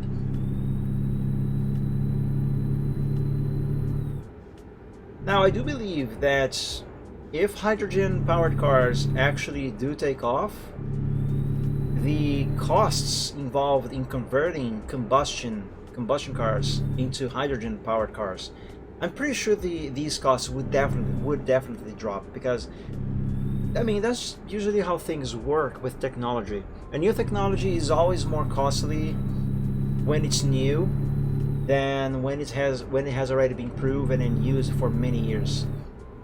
That is exactly what happened, for example, with SSDs, you know. At the very start, oh god, my driver is trying to doze off. At the very start, and for a while, they were super expensive, but over time, the price started to drop. And nowadays, at least so long as you're trying to buy at least a boot drive, they are, relatively speaking, affordable. They're still much more expensive than hard drives, but they are way more affordable now than they were when they were new, and they are better now too. But the same thing definitely would happen with hydrogen conversion. And I believe we are basically at the same spot when it comes to converting a combustion car to an EV. It's not cheap. I mean, like for example, I watch Aging Wheels, and he's currently in the process of converting a couple of his vehicles to EV. It doesn't seem to be very complicated, but he has already said himself that it is a costly process, and he's only really doing it now because he got a sponsor that is basically, well, sponsoring sponsoring the project. Alright, since we asked about converting combustion to a hydrogen, let's ask about, for the sake of comparison, about combustion to EV. Convert a combustion car to EV. According to RAC, the basic process for converting a car to electric power involves removing the combustion engine, along with the gearbox, exhaust, and various other components. These are then replaced with batteries and one or more electric motors. And that was not quite what I was expecting as a result. I was hoping the voice there would say, I'm gonna stop at this repair shop real quick. I was expecting her to say about cost. Let's ask that. How costly is it to convert a combustion engine? No. Hold on. I messed up the question. How costly is it to convert a combustion car to electric? According to Cars 24, it offers a range of up to 180 kilometers depending on the model you choose.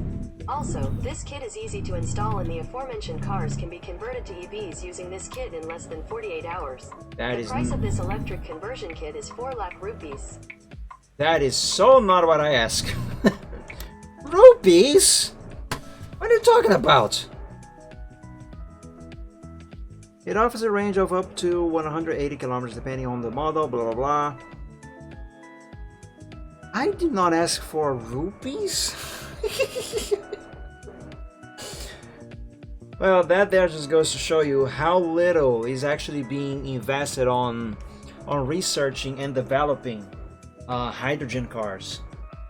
And I mean, with green hydrogen, those are so much more. They're so much better than electric cars. Come on.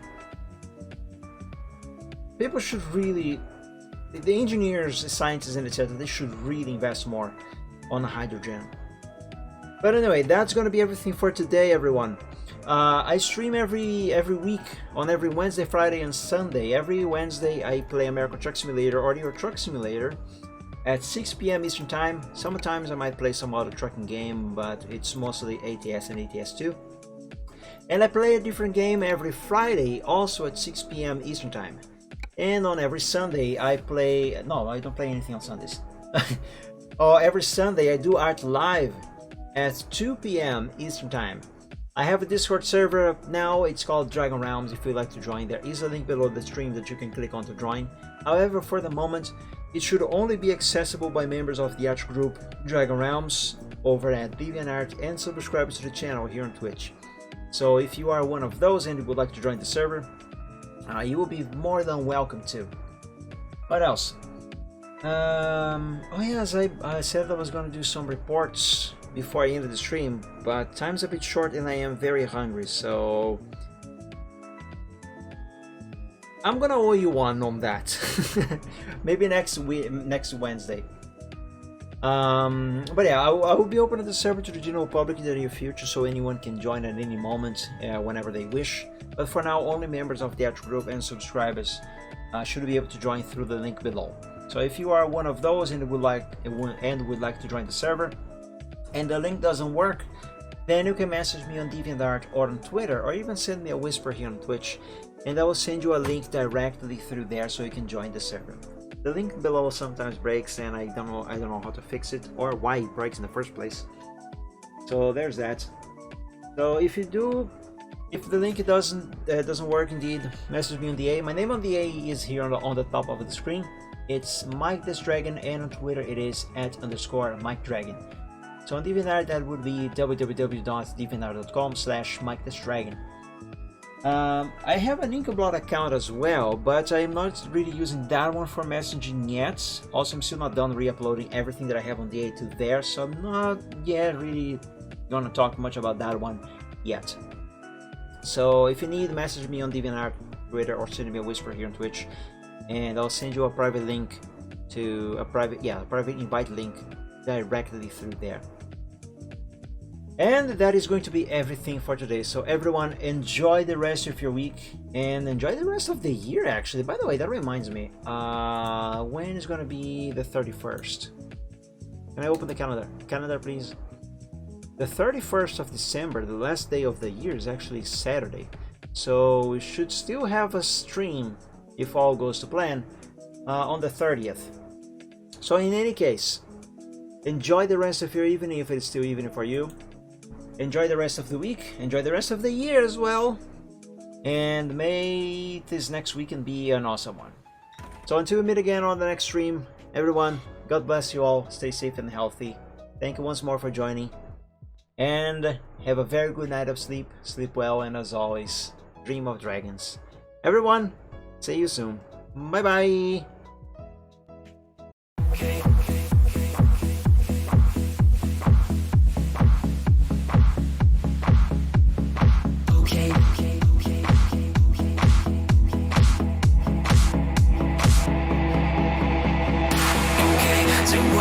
Some problems and we don't know what to do. You've come to find your feelings aren't exactly what you knew. The odds are stacked quite poorly if without a winning hand. But bear in mind mind your bearings, only worse if you don't bet on taking trips because they'll turn your trips to trash. You've got to set your sights and hopes on setting not to crash. The truth can seem quite big if you don't make your plans unfurl, but I will not let that on my opinion of such enough. Don't bet on sinking ships because they'll turn your chips to trash. You've got to set your sights and hopes on setting not to crash.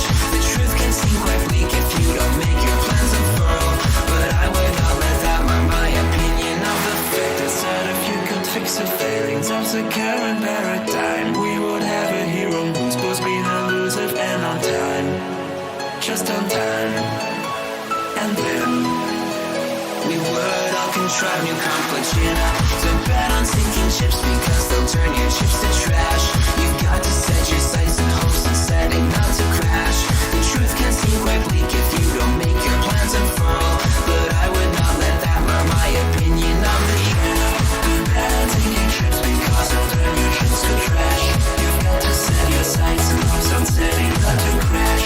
The truth can seem quite bleak if you don't make your plans unfurl, but I would not let that mark my opinion of the stipulations placed before you to get all the things you really need. Mr. Big may make things hard, but you have got to plant your seeds. Go to war, fight more. Your dreams thrive by competition. You'll find no one famous ever got there just by flinching at their foes. Cling against the torment, claw with all your might at what you know. Don't let go, just flow. Don't wait or play to indecision. Don't bet on taking trips because you've got to be more grand. You've got to think ahead and carry out the things you